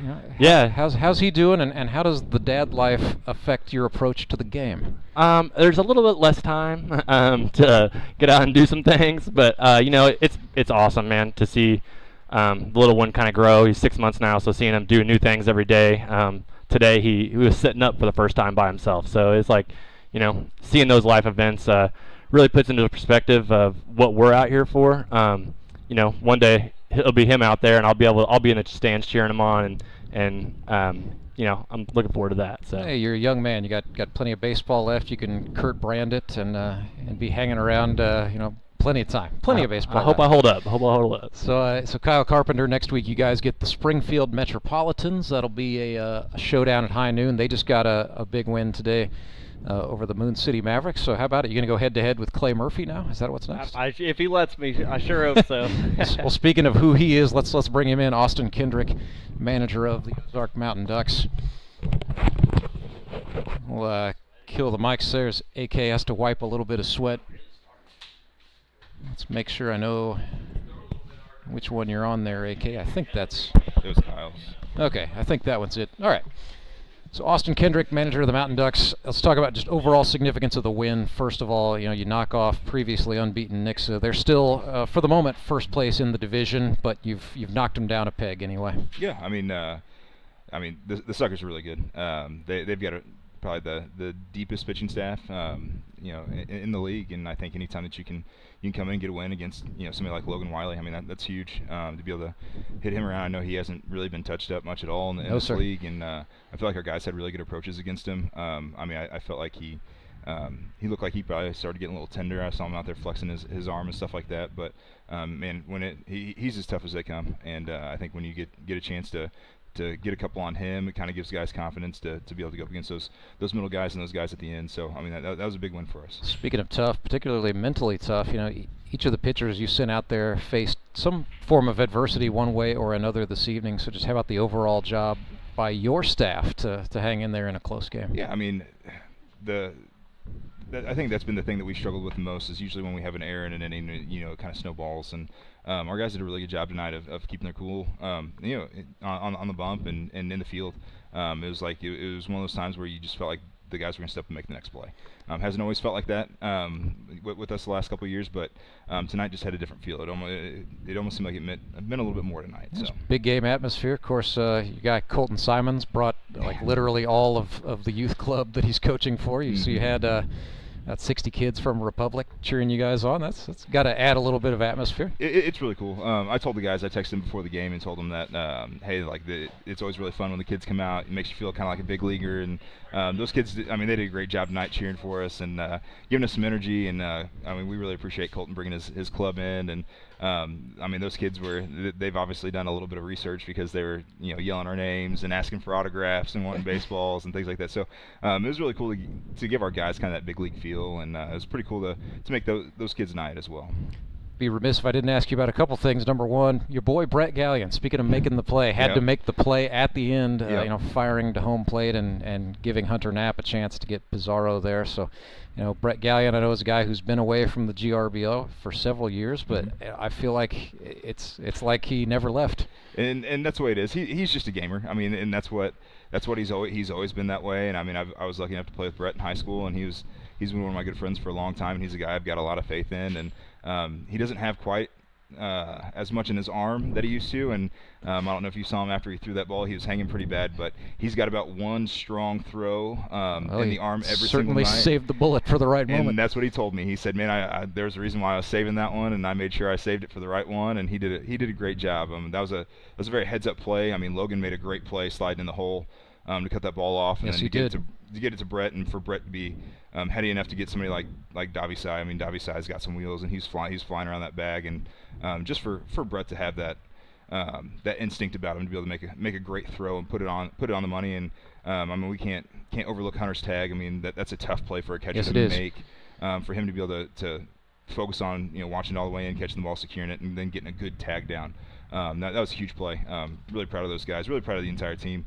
I mean, Clay Odell slapping a triple tonight, and playing a full game at first base. Not that he's used to doing that, but I mean, I was very grateful that he was out there playing as well as he was tonight. And I mean, we had a lot of guys step up. Thomas Brand making a really nice backhand play, and Clay scooping it on the other end. I mean, we just had a lot of guys stepping up, making plays when we needed it the most. That's what it takes in this league, and I know you've been around long enough to know that. It's hard to win, and it's easy to let one slip away. But tonight you did the hard thing, get a 5-4 victory. Last thing, AK, we talked to Skylar Henson about the dad strength and the lack of sleep. You're going to add some dad strength to the arsenal. You've got Noli and Opal at home, and then you and Jessica are about to welcome another. Yep, we're going to welcome a little boy. So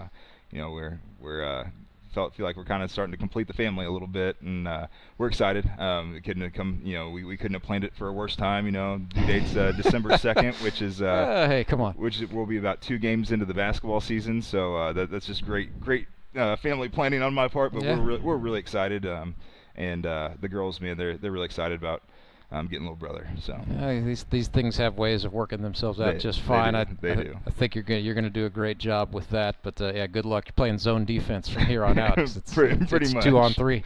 Yep, so absolutely. You better plan accordingly. Okay. Yep. Well, congratulations on a nice win tonight. We will let you go and enjoy it. And all right, thanks, Rance. We'll see you next time. So Austin Kendrick, manager of the Ozark Mountain Ducks, his club defeats the Nixa Suckers tonight, 5-4 to improve to 2-2, whereas the Suckers fall to 3-1. So a quick look at the league standings.